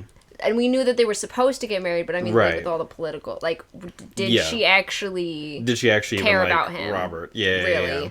It's a good question. It's like, just something that I'm not sure about. Yeah, because we haven't really, like, heard one way or another, because we've only heard about it sort of, like, from Robert's perspective, and even from, like, Ned's perspective, he hasn't really, like, in his head said anything about it, like, you know. Right. And, like, I could easily see a, like, kidnapped, like, oh, he, like, kidnapped her, and it's like, was she kidnapped? Like, that's the other thing. I don't know. or did they just, like, run away? Run off, you know? I don't know. Yep, that's the question. Yeah. Yep. Yeah, I should have had them both killed years ago, and Jon Arryn's like, no, don't do it. And she also, like, specifically wanted to be buried, like, with, like, the Starks. And stuff like that. And, like, that doesn't... Yeah. She didn't... She it's not like she wanted to be, like, with, like, the Baratheons, you know, like, anything like that. Yeah, because it's like, Catelyn, I imagine, would like, be, like, buried over in, like, Winterfell or something. Presumably. Yeah, because she's now, like, a part of the Starks. A part of the Starks and whatnot, and she's, like, fine with that, you know, she's, like... She also still thinks of herself, like, as a Tully and whatnot, but it's, you know... But yeah, no, but she's like, no, I want to go back and be buried, like, with the Starks and whatnot. Yes. Yeah, this Khal Drogo said to have 100,000 men in his horde. What would Jon say to that? He would say that even 1,000,000 Dothraki are no threat to the realm so long as they remain on the other side of the narrow sea. The barbarians have no ships. They hate and fear the open ocean, which just made me think of the Aiel. Oh, yeah. That immediate, when I heard that, I was like, oh, the Aiel. The Aiel. Hey. Hey, would you look at that? Yeah, there are still those in the Seven Kingdoms who call me usurper. Give them half a chance and they'll murder me in my bed and my sons with me. If the Beggar King crosses with a Dothraki horde at his back, the traitors will join him. So it's like, you know, it hasn't been that long. It hasn't been that long. And Viserys has this, like, idea of, like, oh, that, you know, it's like, you know, Illyria's like, oh, they still love you over there, and they secretly are still whatever. And he's, like, playing it up, of course. But Robert's also like, no, there were houses that were loyal to the Targaryens during that war, and so it's not entirely crazy. And there will always be people who want to get in on the new power, you know? Yeah. So, like, people who lost power. And I mean, that's how the Lannisters were. Exactly. Like, it's like that same type of thing. Even if they, you know, they're not cheering his name, you know, all of that. Like, they would be happy to be closer to power. Yep, exactly. Yep. And, oh yeah, and then talking about, like, we need to have a warden in the east, you should give it to Stannis, and... Robert looks uncomfortable. Have you already promised it to someone else? It's Jaime Lannister. And then it's like, well, that's for him to be warden in the east, and then his father Tywin to be warden in the west. So that's just It's like that gives the Lannisters a lot of power, and then if when then Tywin dies and he becomes Lord of Casterly Rock as well, it would be then he'd be like Lord of both. But also Ned's just like just don't like him. I just don't like him. And it's interesting because he's the Kingslayer. He was part of the Kingsguard. Yeah. For Aerys Targaryen. And then, betrayed him. Betrayed him. He killed him. Well, because that's how he, got in. He was, he came in, dressed as the Kingsguard and, asked to be, let in Jaime. Mm-hmm. I mean, because isn't that what they said in this chapter, was that he was, him and his people, went up to the castle and he was like, oh, let me in, and they let him in and then he killed him. Well, so that was maybe what Tywin did, his father. Because Jaime was just part of the Kingsguard. He was just already there. Oh. He was just already in there because he was part of the Kingsguard. Okay, gotcha. He wasn't pretending to be part of the Kingsguard. He was... Well, yeah. No, He was just a member, so, he's, always there with the king because he's the king. So it's for some reason... The Lannisters... Oh, no, because he let it open for... Yeah, for, the Lannisters to, come in and stuff. Yeah, no, that... Yeah, it's Aerys Targaryen let the Lannisters in, right. and then Jaime kills Aerys and was sitting on the throne. Right. And it's Robert's well, I mean, we were gonna kill the king. Yeah. Either you or me was gonna kill the king, and so that Jaime ended up doing it for us. Yeah. I don't really see a problem with that. Yeah. It's like, yeah, but like... it was a close, like, it was a betrayal, like a close, you know? Yeah, we were at war. Like, we were at war, but he was, like, sworn to the king. Yeah. And he, you know, he took an oath, and he went against that oath and betrayed the king and killed the king. And so, like, Jaime just looks like a huge opportunist. Right, you know? Right. And then it, like, looked like he kind of didn't want to give it up or whatever. Right, because he was, like, sitting on the throne, and then, like, Ned rolls in and sees him on the throne. And the thing is, it's, like, part of it, this is part of the whole difference between the Iron Throne in the show versus the books. Yeah. Because in the World of Ice and Fire book, we get an illustration of the throne that George makes a whole big point about, that in the books, the Iron Throne is bigger than the one in the show, because the one in the show is just like a regular seat that you can sit in. Yeah. But part of the Iron Throne in the books, and that you see in the World of Ice and Fire, is that it has steps. Right, yeah, it's like a whole platform. It's like a whole thing that you walk up steps and then sit on it. So it's not just like a seat that you would casually sit in. He had to walk up these steps and then go sit up on it. And so it like makes it seem sort of more intentional. Right. In a way. And so that's, you know, part of the like subtle difference between how the show and the books do it that people like to sort of, you know, quibble about. Yeah. Including George, I believe. Yeah, and he's like, followed. Aerys was in the Red Keep with several thousand loyalists. I expected to find the gates closed to us. Instead, he found that our men had already taken the city. Not our men, Lannister men. The Lion of Lannister flew over the ramparts, not the Crown Stag, and they had taken the city by treachery. And Jaime had killed him, but he was part of the Kingsguard. I think they say that he was like maybe 17 at the time or something. Yeah, because then like Robert is like, yeah, well, he was like a kid, so like whatever. Yeah, like whatever, and also, you know, there was no honor in that conquest. The others take your honor. What did any Targaryen ever know of honor?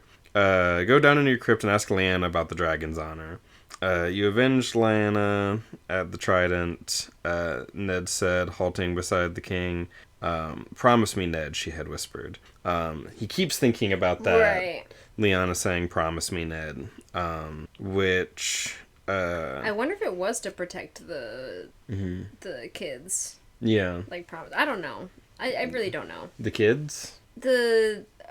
Dany and Viserys? Yeah. Yeah. Why would Lyanna want them protected? I don't know.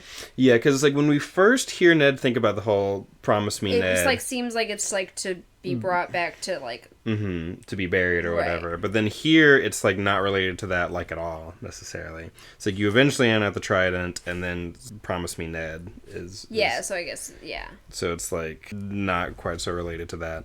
Maybe. Yeah, the gods be damned, it was a hollow victory they gave me, a crown. It was a girl I prayed them for.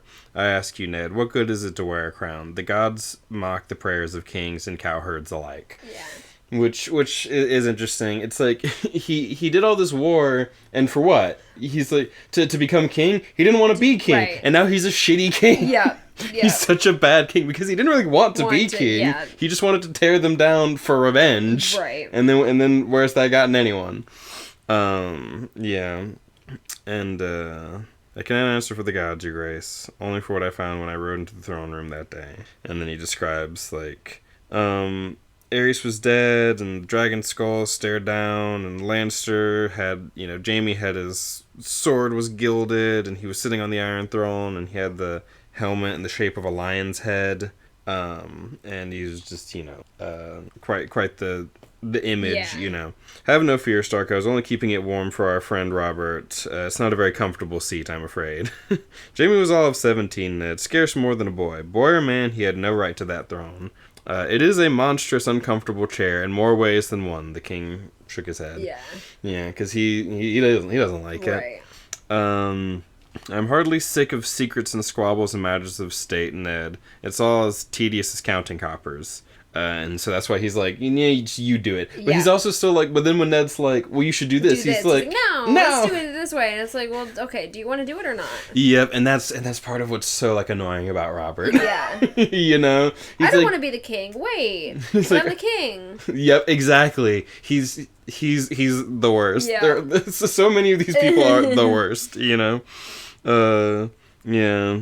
Yeah, and then Ned's like, he had run out of words, and he was filled with a vast sense of helplessness. He was no Jon Arryn to curb the wildness of his king and teach him wisdom. Robert would do what he pleased, as he always had, and nothing Ned could say or do would change that. He belonged in Winterfell. He belonged with Catelyn in her grief, and with Bran. So, yeah, just more Ned being like, man... This all sucks. Yeah. I shouldn't be here. I shouldn't be doing this. I can't do anything about Robert. Robert's just gonna fucking be an idiot and do everything that he wants to. Right. Yeah. He just wants someone to blame. Yeah, basically. Someone, like, he wants to do all the fun stuff and then have someone else do all the boring stuff, but then he still wants to make all the important decisions, but he also doesn't want to have any responsibility, so it's just like... Yeah, it's not a good position to be in for Ned, really. Yep. Anything else? And then we go to Tyrion, riding up north with Jon. Right. Yep, the north went on forever, and then there's a bunch of description of driving up north and stuff. And, Tyrion, he's traveling with 2 of his own men, as befit a Lannister. I bring that up specifically because I think Shift X at one point talked about this chapter where he was like, Tyrion, like, because towards the end of the chapter, he's like, he would make his own way as he had all his life. And it's like, Tyrion sees himself as being like, you know, like, oh, you know, I have it so tough and... You know, I gotta make my way on my own and with my 2 manservants. Yeah. You know, it's like, well, Tyrion, you know, you actually have a lot of privilege as well, you know. But Tyrion very much sort of focuses on the negative in himself, I feel. But yeah, he's traveling, and they're with this guy, another one of the Night's Watch named Yoren, and he's got these 2... other guys who are like prisoners who are being sent up to the wall. Yeah. And they're like rapists. Yeah. Or whatever. And so it's like, it makes Jon like uncomfortable because, and Tyrion's like... It's like, oh, I hope you didn't think that it was going to be something else or whatever. Right. You know, he's kind of like poking him about that throughout this chapter. Just sort of like, again, this sort of Jon's image of what the Night's Watch is supposed to be. This like place where anyone can gain honor no matter what. And it's like, well, you kind of gotta open yourself up to the possibility.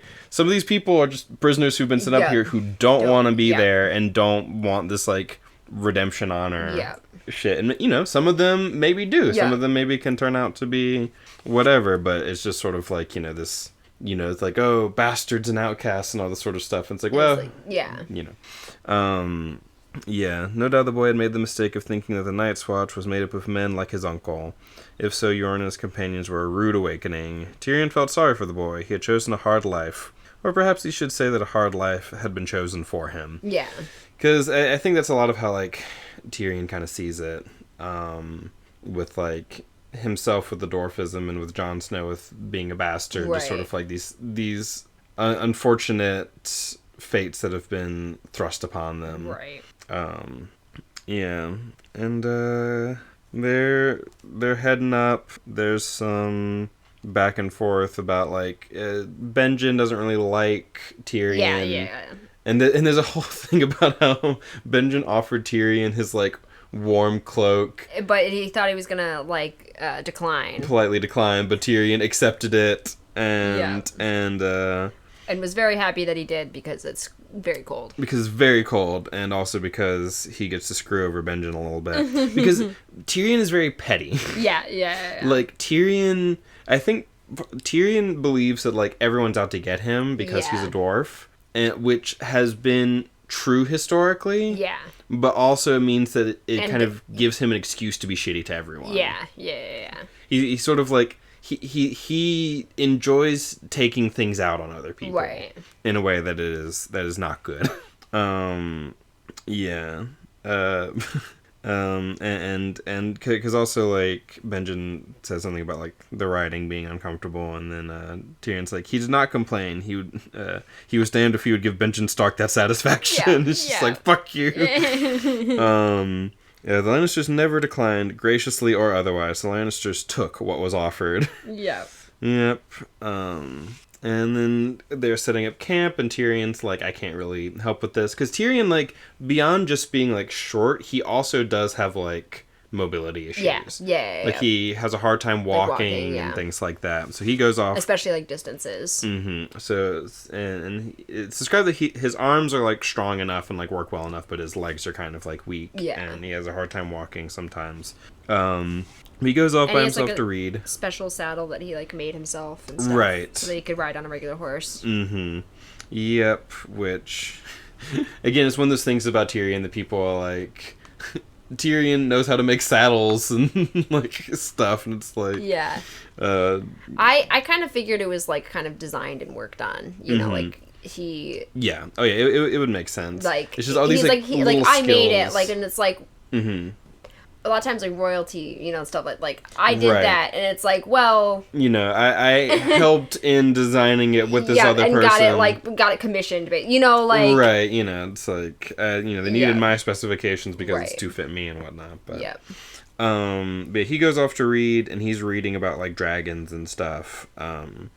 Dragonbone is black because of its high iron content, the book told him. It's strong as steel, yet lighter and far more flexible, and of course, utterly impervious to fire.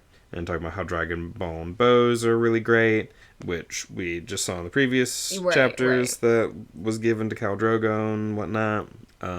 He had made it a point to seek out the dragon skulls that hung on the walls of Targaryen's throne room. Tyrion had persisted until he found the skulls in the dank cellar where they had been stored by Robert, because Robert was like, get this shit out of here. He had not thought to find them beautiful, yet they were, as black as onyx, polished smooth, so the bone seemed to shimmer in the light of his torch. He had thrust the torch into the mouth of one of the larger skulls and made the shadows leap and dance on the wall behind him. And there were 19 skulls. The oldest was more than 3,000 years old, the youngest a mere century and a half. The most recent were also the smallest, a matched pair no bigger than mastiff skulls, and oddly misshapen. They were the last of the Targaryen dragons, perhaps the last dragons anywhere, and they had not lived very long. So it's like, over time... They got, like, smaller and weaker and... and misshapen. And it's kind of like, why is that? What was going on with that? And then... from there, they ranged upward in size to the three great monsters of song and story, the dragons that Aegon Targaryen and his sisters had unleashed on the seven kingdoms of old. Balerion, Meraxes, Vagar. You could have ridden a horse down Vagar's gullet. Meraxes was even bigger, and the greatest of them, Balerion, the Black Dread, could have swallowed an Auroch whole, or even one of the hairy mammoths said to roam the cold wastes beyond the port of Ibn. Which, in the World of Ice and Fire book, we, like, hear about the Ibbenese, and they're, like, real weird. Got you. Yeah, his own remote answer, King Loren of the Rock, had, like, joined up with King Mern of the Reach to oppose the Targaryens, and it seemed like it was going to go well until the dragons showed up and fucking destroyed everything. And luckily, King Loren lived long enough to have a child, and Tyrion was rather grateful for that.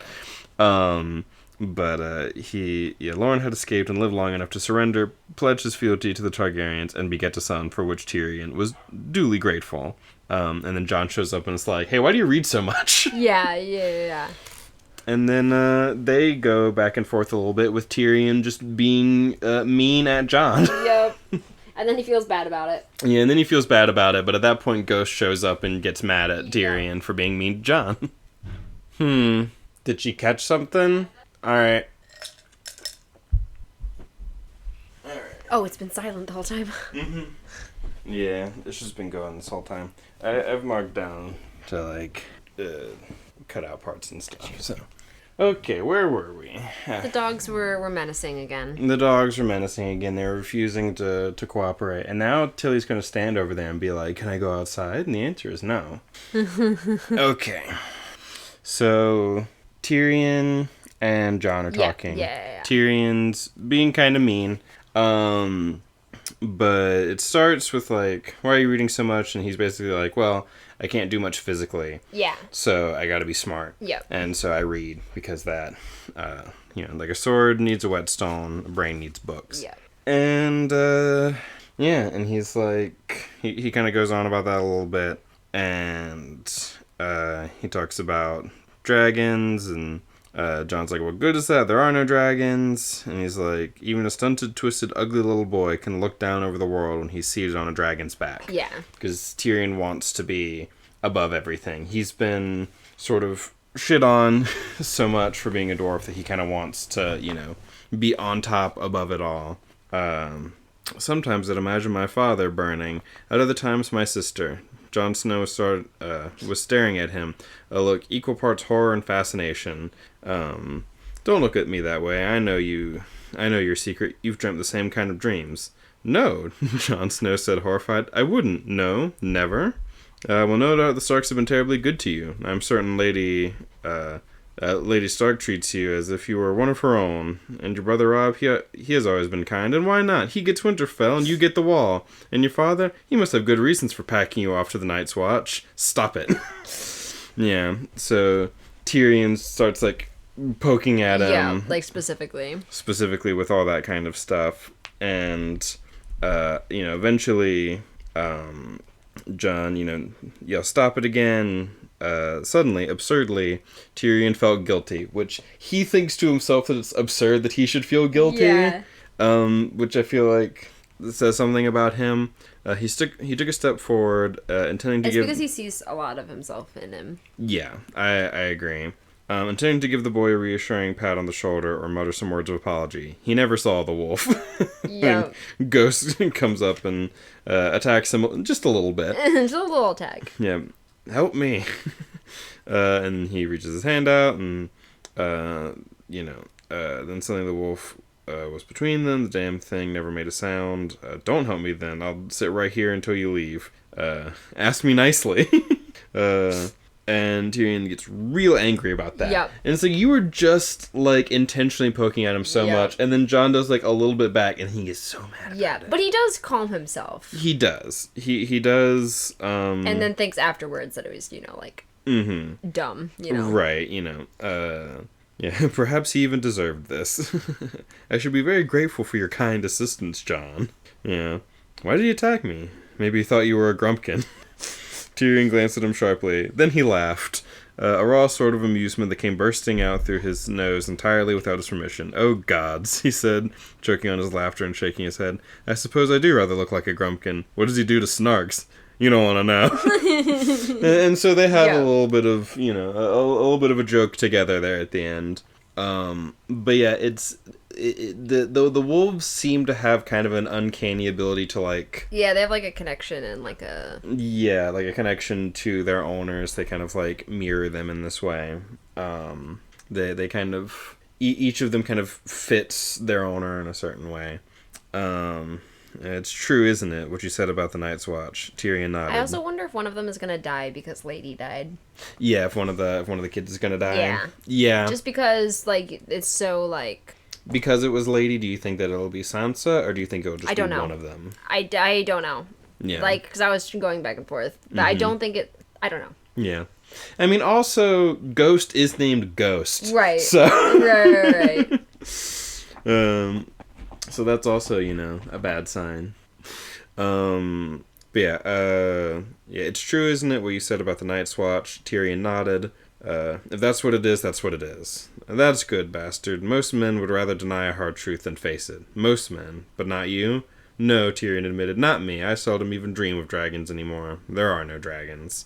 Yeah. Yeah. The sort of, just sort of seeing them how they're similar. Yeah. He would make his own way as he had all his life. Yeah. He paused and looked back at Jon Snow. The boy stood near the fire, his face still and hard, looking deep into the flames. Tyrion Lannister smiled sadly and went to bed. It's like he has like this interaction with Jon, and he's like he does care about him in his own sort of way. But like you said, he sort of like he cares about people who are kind of like him in a way. which is still sort of telling of the way that a lot of the Lannisters are in terms of being kind of narcissistic, which I feel like says something about how they were raised and whatnot. And yeah, so that's the Tyrion chapter. Yeah. All right, Catelyn III. All right. And she's not doing well. She's not doing well. She's not really personing. She's not really personing. She is utterly stricken with grief. Yeah. Maester Luwin shows up and it's like, hey, there's like work that needs to be done. Like, we should go over some of the, the money stuff. And she's like, nothing matters. I don't care. Go somewhere else. And I'm not home. Yes. And then Robb shows up and it's like, I'll take care of it. Yeah. But then Robb's like, Mom, please help. Please help. Like, you can't do anything for Bran. But she's like, what if he dies and I'm not here? Right. Which is like, is that really gonna help you or him? Yeah. But like, I mean, it does, It does, like, it makes sense. Yeah. So you really, like, you understand why she's so, so distraught. Yeah. It's really bad, but it's also like you have other kids who also need you. Yeah. I need you. And also she probably wouldn't be like this with any of the others. Yeah. I feel like maybe close to it. Yeah, maybe close to it, but she does have like such a specific just like attachment to Bran. Yeah. Bran's her little favorite. Which is uncomfortable for the rest of them, I'm sure. Yeah. But Robb's like, I need your help. And Catelyn, like, does feel bad. Yeah, she had been shouting. She realized with a sudden flush of shame what was happening to her. She was so tired, her head hurt all the time. Yeah. Catelyn had always thought Robb looked like her, like Bran and Rickon and Sansa. He had the Tully coloring, the auburn hair, the blue eyes. Yet now, for the first time, she saw something of Eddard Stark in his face, something as stern and hard as the North. What am I doing? What am I doing? How can you ask that? What do you imagine I'm doing? I'm taking care of your brother. I'm taking care of Bran. Is that what you call it? You haven't left this room. You didn't even, like, watch them leave. Yeah, you didn't even go with them and all this. And it's like, he's not going to die. Maester Luwin says, the time of greatest danger is past. What if he's wrong? He's like, Rickon needs you, and I need you, and I can't do it all by myself. She wanted to get up and go to him, but Bran was still holding her hand. She could not move. And then a wolf begins to howl, and he opens the window. She's like, Bran needs to stay warm. He needs to hear them sing, Shaggy Dog and Grey Wind. You can tell them apart if you listen close. So it's like, they have this, like, it's like, oh, you can tell the direwolves apart if you listen close. They're so, like, connected to them, while she's kind of, like, afraid of them. Yeah.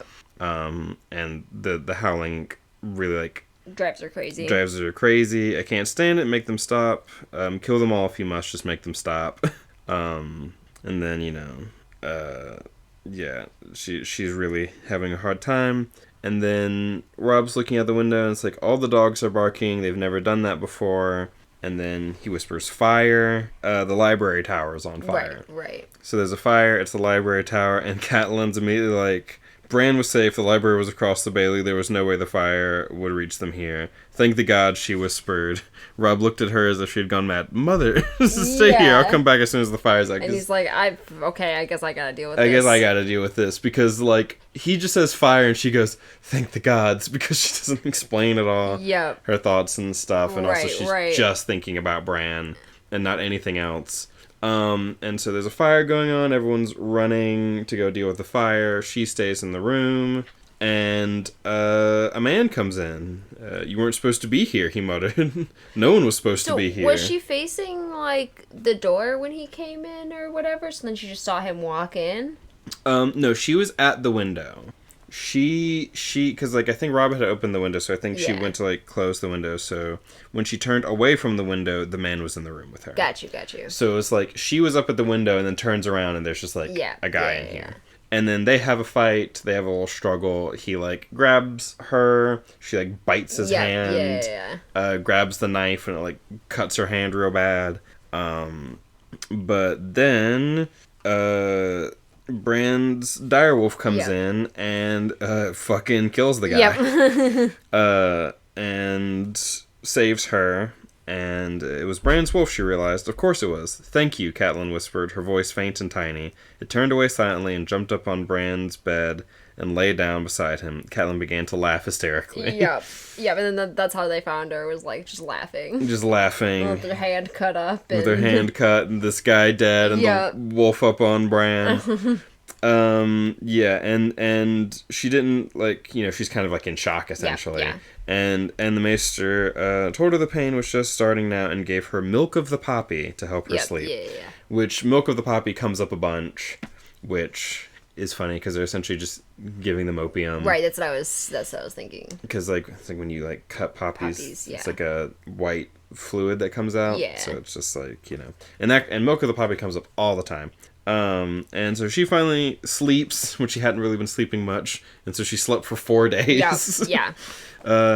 And, you know, she felt weak and lightheaded, yet strangely resolute, as if a great weight had lifted from her. Because she suddenly, like, feels like, it's like, someone was trying to kill Bran, so now I have something to do to, like, help him in a more, like... Other than just, like, sitting here in my grief. And also, she got some sleep. That also probably helped. Yep. You know? Taking just a little bit of care of yourself is good. But yeah, and so then she's there with Roderick Castle, who's, I don't know, some guy. And Theon Greyjoy and Hallis Mullen, who's a guardsman. I think Roderick Castle might be like the master at arms or whatever. Got you. And they're all just kind of talking like, okay, like what happened? Who is this guy?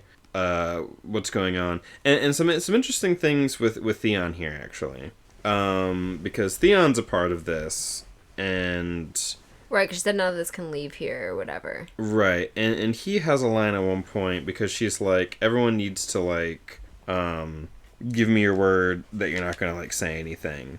And Theon's like, my house owes yours a great debt, and talks about how Ned was like a second father to him, which because he's like their ward, so he was like raised by them, but also he's like kind of sort of a hostage, right, you know. It's like, oh, I'm gonna raise your son and take care of him, but also, you know, don't go causing rebellions again.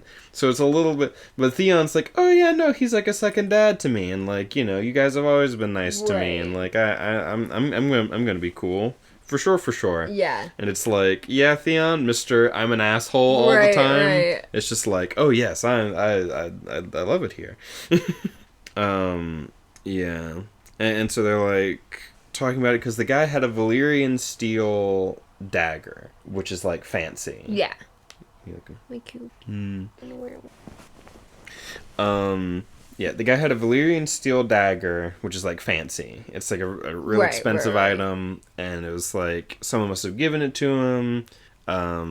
You know, where could this have come from? And she's like, I think it was probably the Lannisters, because they're suspicious, and they maybe killed Jon Arryn and all this sort of stuff. So she's like, I'm going to take a boat. To go to, like, King's Landing first, or whatever? Yeah, to go to King's Landing with a good boat. I should be able to, like, get there before they get there on, like, going by, like, the King's Road or whatever. Which is interesting. So it's like they're gonna head out to go get a ship and do that. Yeah, your proof is in the dagger. A fine blade like that will not have gone unnoticed. That's Sir Roderick. Yeah, and so it's like, she's like, I gotta go myself to go deal with this because Robb can't go. There must always be a Stark in Winterfell. And she knew I must go myself. And Sir Roderick is like, my lady, let me accompany you. And so those two are going to go figure shit out. I will welcome your company, Sir Roderick. We will follow the White Knife down to the sea and hire a ship at White Harbor. Strong horses and brisk winds should bring us to King's Landing, well ahead of Ned and the Lannisters. And then, she thought, we shall see what we shall see. So she's like, something to do. Yeah. Go figure out who tried to get my son killed. Yeah. And Robb's gonna stay behind and lead Winterfell. Yeah.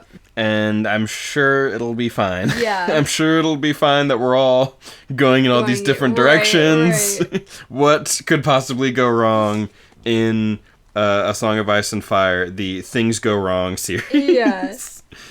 Yep. So that's Catelyn. That's Catelyn's chapter. Anything you want to add? Alrighty. Sansa. Oh boy. So things start off fine. Yeah. Sansa's like sneaking bacon to Lady under the table.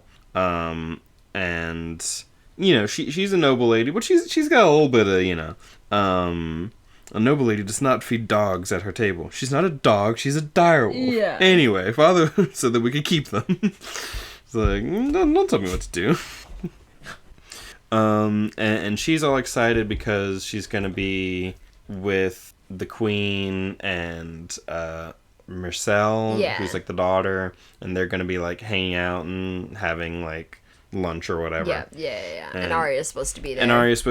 But Arya doesn't want to be there because she's like, I don't give a shit. Yeah. Mike and I are gonna ride upstream and look for rubies at the ford. Rubies? What rubies? Rhaegar's rubies.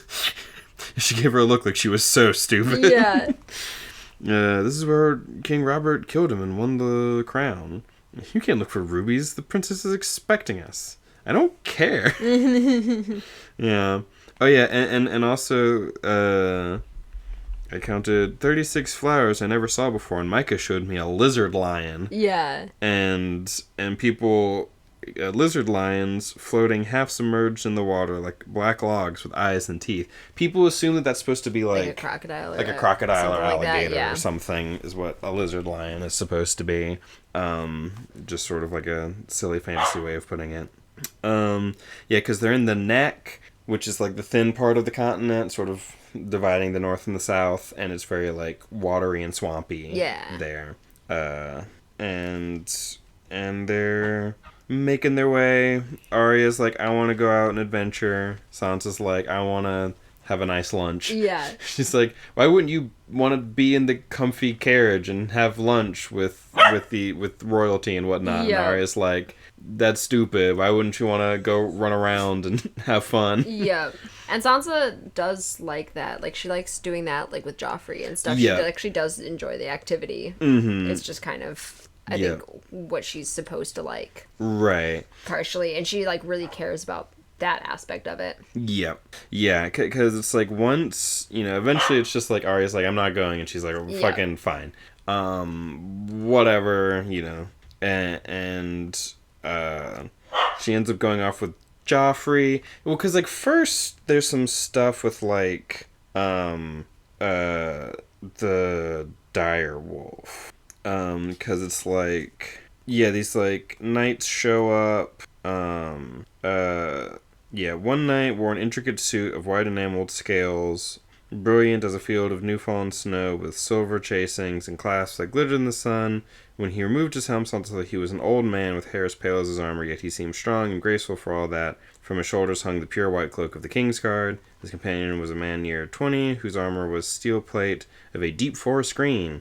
He was the handsomest man Sansa had ever set eyes upon, tall and powerfully made, with jet black hair that fell to his shoulders, and framed a clean-shaven face and laughing green eyes to match his armor. Cradled under one arm was an antlered helm, its magnificent rack shimmering in gold. So these two guys show up, and they make some comments about the direwolf, because they're like, a wolf? 7 hells. What's a direwolf? That's a direwolf. What's it doing in camp? Yeah, And they're like, looking at it like, and the Hound shows up and makes a comment, and Sansa's like, oh no, they're like threatening Lady.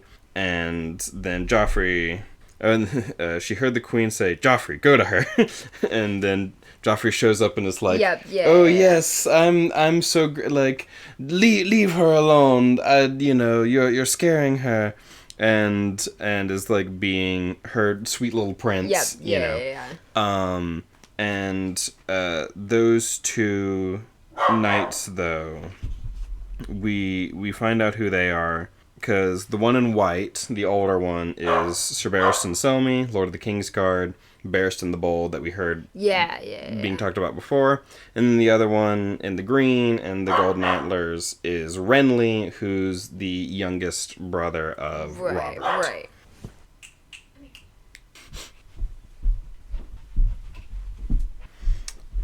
And when we have them, like, when we have said who they are, it's Sansa being like, oh yes, she's doing her little courtly thing, like saying who they are. Your helmet bears golden antlers. The stag is the sigil of the royal house. King Robert has 2 brothers. By your extreme youth, you can only be Renly Baratheon, Lord of Storm's End, and counselor to the king, and so I name you. Sir Barristan chuckled. By his extreme youth, he can only be a prancing jackanapes, and so I name him.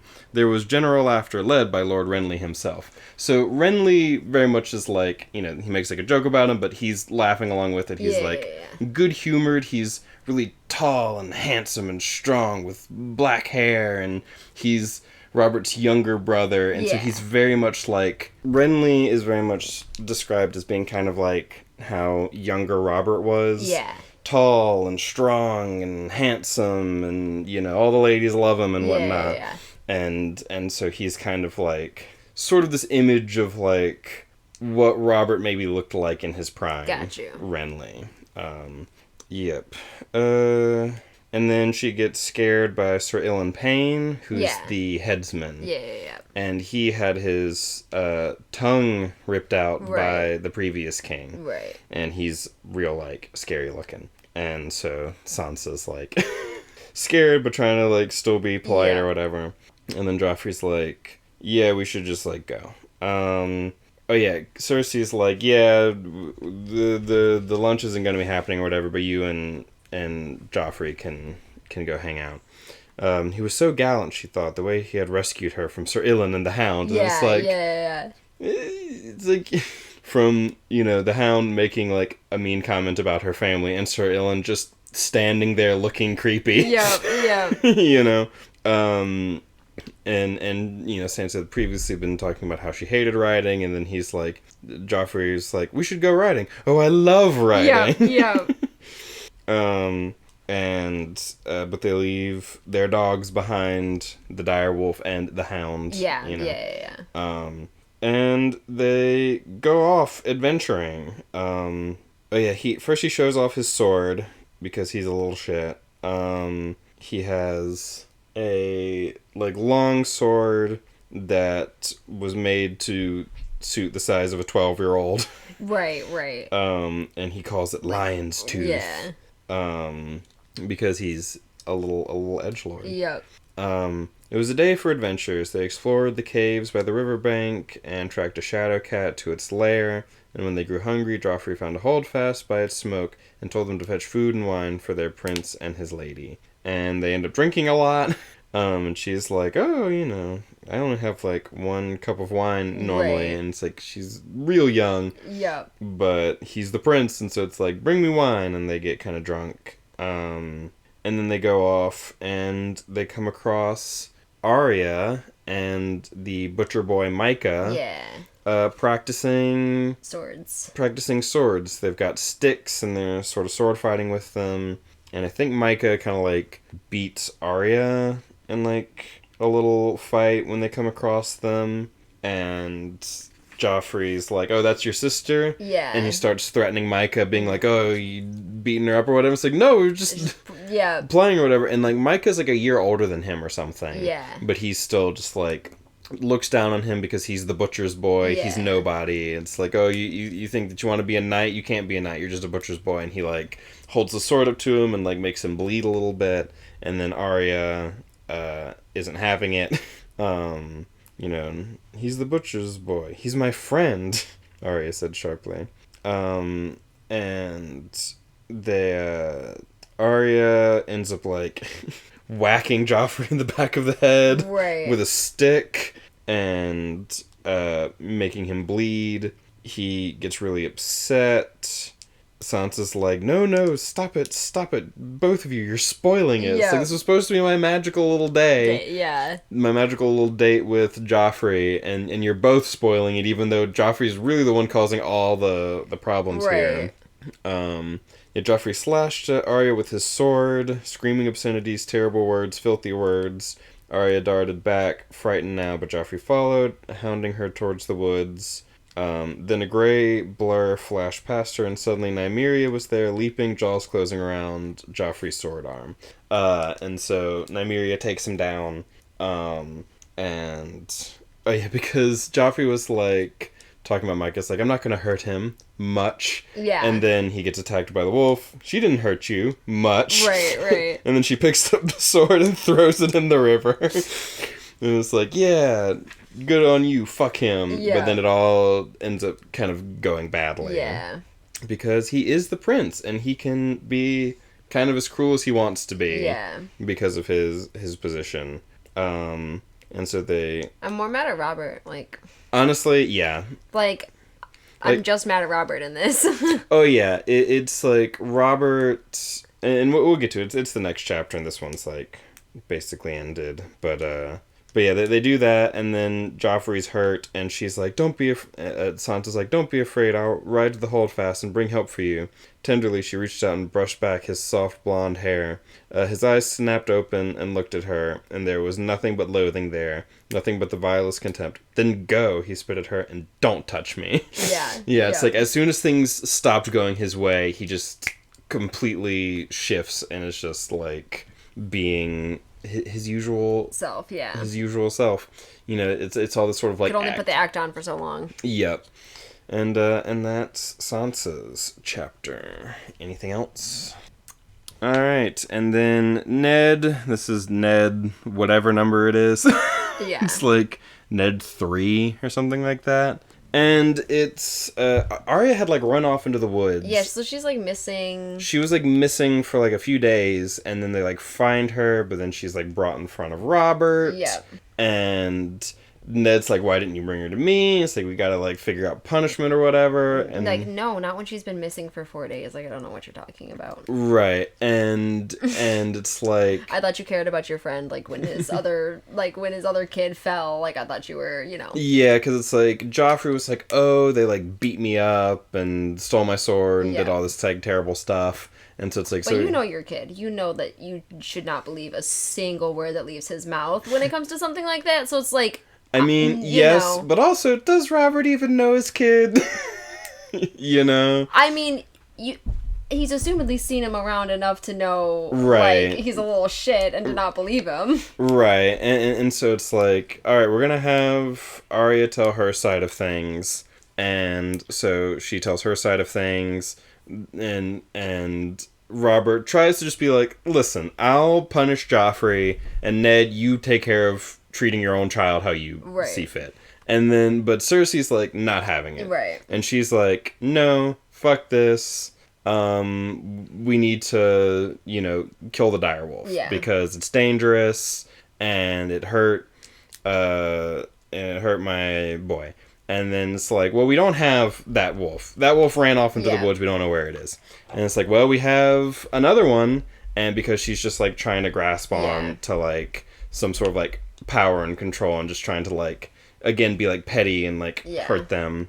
And so Ned tries to be like, Robert, don't let this happen. But Robert, as usual, is just like, I don't want to have any actual responsibility. This is Cersei's thing. He's essentially just like, Cersei, do whatever you want. I think that this is bad, but also he's like, I'm washing my hands of this. This has nothing to do with me. He's pulling a Pontius Pilate. Yeah. Hey, I'm... But you pulled her in for this judgment, for this punishment. Oh, for so, sure. I don't know what you're talking about. Oh yeah, no. Robert is being shitty here. Like, he's trying to just be like, you know, oh, this doesn't concern me, but it does. Yeah. And Robert, like, it's part of, like, Robert... If he didn't want it to concern him, then he shouldn't have done the whole, you know, like, the whole rigmarole, you know? Oh, yeah, it's like, Robert it's part of the whole thing of Robert of being like, he's a good warrior, he's a good fighter, he's brave in the sense of combat, but he's utterly a coward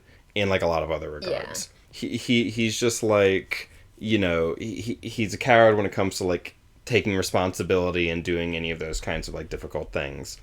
And so he's like, he lets it happen. Ned's like, you should do it. Then, and he just doesn't say anything and leaves it to Sir Ilan Payne, which kind of mirrors the whole thing from before, where Ned's like, when you let a headsman do all of your killing for you, you become, like, distant from death, and you don't think about it that much. And so, like, we see that kind of happening with Robert, as Robert's like, I'm just not going to be here for it. And so then there goes Lady. And also the Hound is like, did I mention that I'm the worst? Yeah. I've gone and killed the butchered boy because fuck you, I can do whatever I want. Right. It reminds me a little bit of like there's like a Japanese thing. It's like an old samurai thing of like waiting by the side of the road and killing random peasants to like test you, to see if your sword is sharp or whatever. He's just like he just kills the boy essentially just because he can, because there's like been all this sort of focus on like how the nobility are like treating these people that they see as like below them. Yeah. And so it's very much the chapter where just like everything is bad. Yeah. And I think that like Renly and Barristan, like Renly leaves part like before a lot of this happens. He thinks that this whole like trial thing is a farce, and he just kind of like, I'm just gonna get out of here. Yeah. And then Barristan's just like uncomfortable the whole time. Yeah. And that's about it, I think. Do you have anything to add? I know that you weren't a fan of this of this chapter. Nah, not really. Yeah, it's a rough one. Yeah. But yeah, that's the Ned chapter, and then we're back to Catelyn. I think we're back to Catelyn. No, we're not back to Catelyn. We're back to Bran. I was gonna say, like, wait, what? I just accidentally skipped over the Bran chapter because it's so short. It's so short. It's like literally a page and a half. It's like... Well, a little bit more than that, it's like 2 full pages front and back, and then like a half page. Yeah. And so this is Bran's magic dream chapter. Yep. It seemed as though he had been falling for years. Fly, a voice whispered in the darkness. But Bran did not know how to fly, so all he could do was fall. But I never fall, Bran said, falling. And then he's thinking about, like, you never die in a dream. You never actually hit the ground. You always woke up in the instant before you hit the ground. And if you didn't, the voice asked. He wanted to cry. Not cry, fly. I can't fly, Bran said. I can't. How do you know? Have you ever tried? The voice was high and thin. Bran looked around to see where it was coming from. A crow was spiraling down with them, just out of reach, following him as he fell. Help me. I'm trying, the crow replied. Say, got any corn? And he finds, surprisingly, I do have some corn, and gives it to him. Because he was taking corn up to the birds. Yep, to the birds when he was climbing. Are you really a crow? Are you really falling? It's just a dream, is it?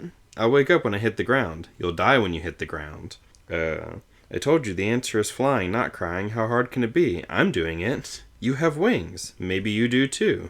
Bran felt his shoulders groping for feathers. There are different kinds of wings, the crow said. Had he always been so thin? He tried to remember. A face swam up at him out of the gray mist, shining with light, golden. The things I do for love, it said. Bran screamed. The crow took to the air, cawing. Not that, it shrieked at him. Forget that. You don't need it now. Put it aside. Put it away. It landed on Bran's shoulder and pecked at him, and the shining face was gone. Yeah.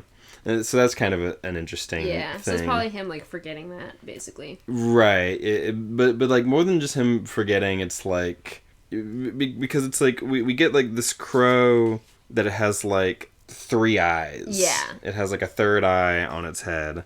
And it's, like, like future shit. Mm-hmm. It's, like, weird magic shit going on. What are you doing to me? He asked the crow, tearful. Teaching you to fly. I can't fly. You're flying right now. I'm falling. Every flight begins with a fall, the crow said. Look down. I'm afraid. Look down. The whole world was spread out below him, a tapestry of white and brown and green. He could see everything so clearly that for a moment he forgot to be afraid. He could see the whole realm and everyone in it. And so then Bran sees a bunch of stuff. He's sort of looking out over all the kingdom. He sees Winterfell and the people in Winterfell going about their business. He also sees his mom. He looked east and saw a galley racing across the waters of the Bight. He saw his mother sitting alone in a cabin. He sees his mom on a boat with the knife, which is stuff that he couldn't possibly know about because he's asleep. And then he also sees, like, the stuff that's happening on like the trip down to King's Landing. Right. He sees like Ned and them. But then he also he saw Sansa and Arya and his father. There were shadows all around them. One shadow was dark as ash, with the terrible face of a hound. Another was armored like the sun, golden and beautiful. Over them both loomed a giant in armor made of stone, but when he opened his visor, there was nothing inside but darkness and thick black blood. And he lifted his eyes, and he can see, like, out into Essos, all these, like, places out east. The Jade Sea, Ashai by the shadow, where dragons stirred beneath the sunrise. Finally, he looked north. He saw the wall, shining like blue crystal. He saw Jon. He saw Jon sleeping alone in a cold bed, his skin growing pale and hard as the memory of all warmth fled from him. And he looked past the wall, past endless forests cloaked in snow, past the frozen shore, and the great blue-white rivers of ice, and the dead plains where nothing grew or lived. North and north and north he looked, to the curtain of light at the end of the world, and then beyond that curtain. He looked deep into the heart of winter, and then he cried out, afraid, and the heat of his tears burned on his cheeks. Now you know, the crow whispered as it sat on his shoulder. Now you know why you must live. Why? Bran said, not understanding, falling, because winter is coming. So it shows him kind of a vision of, like, the far, far north, where, like, the others presumably are. Past the curtain of light, which is presumably, like, Aurora Borealis, which is kind of fun. But he sees the heart of winter, whatever that is. Which is funny, because I'm actually reading Winter's Heart by Robert Jordan. So it's kind of funny that it's the heart of winter. And so it shows him this vision of, like, winter coming. And it had 3 eyes. The third eye was full of a terrible knowledge. There was nothing below him now but snow and cold and death. Jagged blue-white spires of ice waited to embrace him. He saw the bones of 1,000 other dreamers impaled upon their points. He was desperately afraid. So there's an odd sense of, like, other people have somehow been here before and died. Like, as part of this weird magical dream thing. Can a man still be brave if he's afraid? That is the only time a man can be brave. Now, Bran, the crow urged, choose, fly or die. Death reached for him, screaming. Bran spread his arms and flew. Bran soared. It was better than climbing. It was better than anything.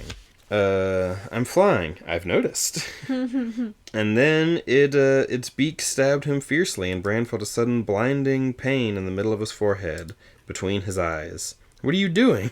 And then suddenly, like, the crow sort of, like, morphs into the black-haired woman who's just, like, one of the Winterfell,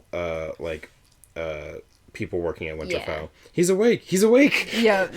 Just so, like, as the dream sort of, like, comes back into reality. And he touched his forehead between his eyes. The place where the crow had pecked him was still burning, but there was nothing there, no blood, no wound. And then he sees his pup, Bran realized. Or was it? He was so big now. He reached out to pet him, and then Robb comes in, and Bran looks up calmly. His name is Summer, he said. So he finally named his wolf. He had his dream about winter coming, and so he named his direwolf Summer. Yep, and Bran's awake now. Yeah. He had some sort of weird... like, prophecy dream. Weird prophecy dream, and it seemingly allowed him to live? Yeah. Perhaps, like, he... Yeah. Sort of like the whole, like, fly or die. It kind of reminds me of, spoilers for Magnus Archives. When, like, Jon is in the coma, and then the guy comes and talks to him and is like...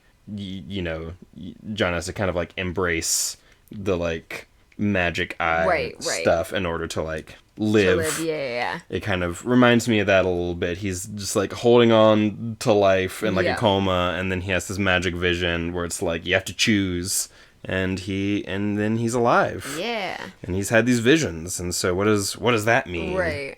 Yep. And so that's the end of that chapter. What do you think about all this dream nonsense? I don't really know what to think much about it. That makes sense. There's not really much to go on. It's just a bunch of vague. Yeah. If you had any thoughts at all as to, like, you know, what's going on, like, magically here or whatever. I mean, like, Third Eye, like, future stuff and, like, the crows and all that. I'm not really super sure. Yeah. Yeah. And, like, the connection to the ice zombies. Yeah, it's, you know, there's not much to go on, but it's fun to get your sort of no context thoughts about it. Yep. Anything else? Not that I can think of. Yeah. Alrighty. Alright. So that's been our little chapter by chapter. Yeah. Do you have any final thoughts on this last section? How you're feeling about the book so far? Enjoying it, not enjoying it? I enjoy parts. Some of the more depressing stuff is a little hard to yeah. But, you know, I enjoy, like, a lot of the writing and, like, the world and characters and talking about it and stuff, so. Yeah. Yeah. And you know, I always remember that we don't have to keep going if it ever gets to a point where you're like, this isn't for me. Because it is certainly it's interesting having this, and then the next thing that we're going to record is Cradle, which tone-wise is very different. Yeah. Even though they both have, like, kind of dark things in them, the tone for Cradle is less dark. Yeah, it's like a dark world, but pretty light tone overall. Right.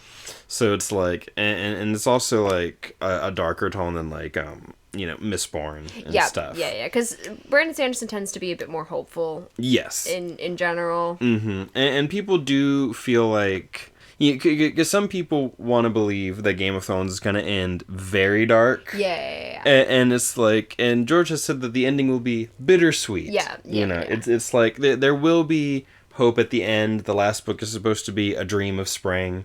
Gotcha. So it's you know, there is supposed to be hope there, but we do go through a lot of really horrible shit. It is also, like, if you want to think structure-wise in, like a series, like, to start, like, lower, like, a lot of times starting with less hopeful and, like, starting lower. Yeah. So that whenever we get to the end where things are better, it feels better because we've started from a lower place. Yeah. Yep. So yeah, that's been our section on Game of Thrones. Yeah. This has been Let's Talk About Book. Have we been reading anything else or anything? Yeah, I've been actually. Oh yeah, I was listening to more. Wheel of Time. I've been rereading some stuff too. I was back on Wheel of Time, and I got to the crazy Warder Bond sex nonsense. Yeah. With Elaine. Yeah. And spoilers for what? Book 10? Yeah, spoilers for, like, Book 10. Yeah. Elaine and Rand fuck, and everyone knows it because they're all Warder bonded together. Yeah. Because they're all feeling it. They're all feeling it. And Brigitte is like, what the fuck? I'm gonna go get Elaine drunk in response. Yes. Well, it's so funny because it's like Elaine's Warder bonded to Brigitte, and then she did some magic to Warder bond Rand to Min herself and Avienda. And her and Avienda have like a different like sister magic bond. Yeah. Their quote sister bond, you know. That time that they got married. Yeah. So they have like a kind of bond together. Which, I mean, like, does that mean that, like, Avienda's getting getting it from, like, I think so. I almost say getting it from both ends. Right. Which, you know, I mean, I'm sure that at some point, you know, right. Just put Avienda between Elaine and Rand. Put that in Nerdy and Clarissa's smut corner.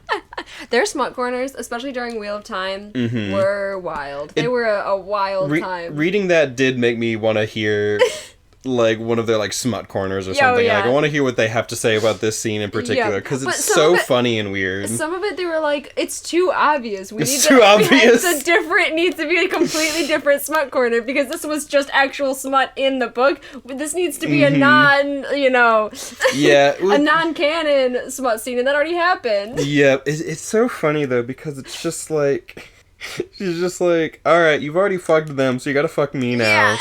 Yeah. Y'all go while we fuck, and then and Min can't channel. Yeah. So she can't suppress the bond, seemingly. Or at least that seems to be how it is, because I think it works for Aviendha. Yeah, I think she, like, could figure out a way to do it, like, mentally, but she's just never practiced in any type of channeling. Yeah. And they're like, oh, it's easier since we've channeled and stuff, and, like, I've done these mental exercises, and, like, all that type of shit. Okay, yeah, because I'm just like, Min's over here just like, I'm gonna feel it every time Rand fucks. And I mean, it's just so wild. I think she's into it. Yeah, and I think that, like, honestly, I think Elaine's kind of into people knowing. Yeah. Because she was masking her bond with Brigitte, so she couldn't feel it, but then drops it once they actually start having sex, seemingly because she just, like, stopped focusing, which is funny.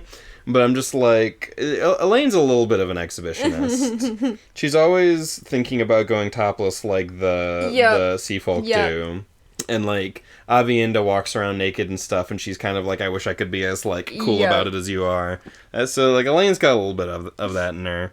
And so it's just basically, like, as soon as she goes to tell her on Riyadh, she, like, immediately goes topless. Yeah.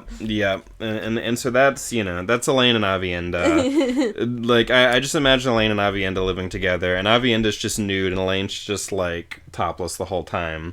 And that's how they spend their time together. Yeah. And then Min and Rand are just also there. All in a house together. Yeah, basically. Yeah, right that, modern day AU or whatever, where they're all just like hanging out together. Yeah. Things are spicy and Rand's polycule. Yeah. Yep. And then I've been rereading a few things. I was rereading Oathbringer and some other stuff. Gotcha. Which has been fun. Yep.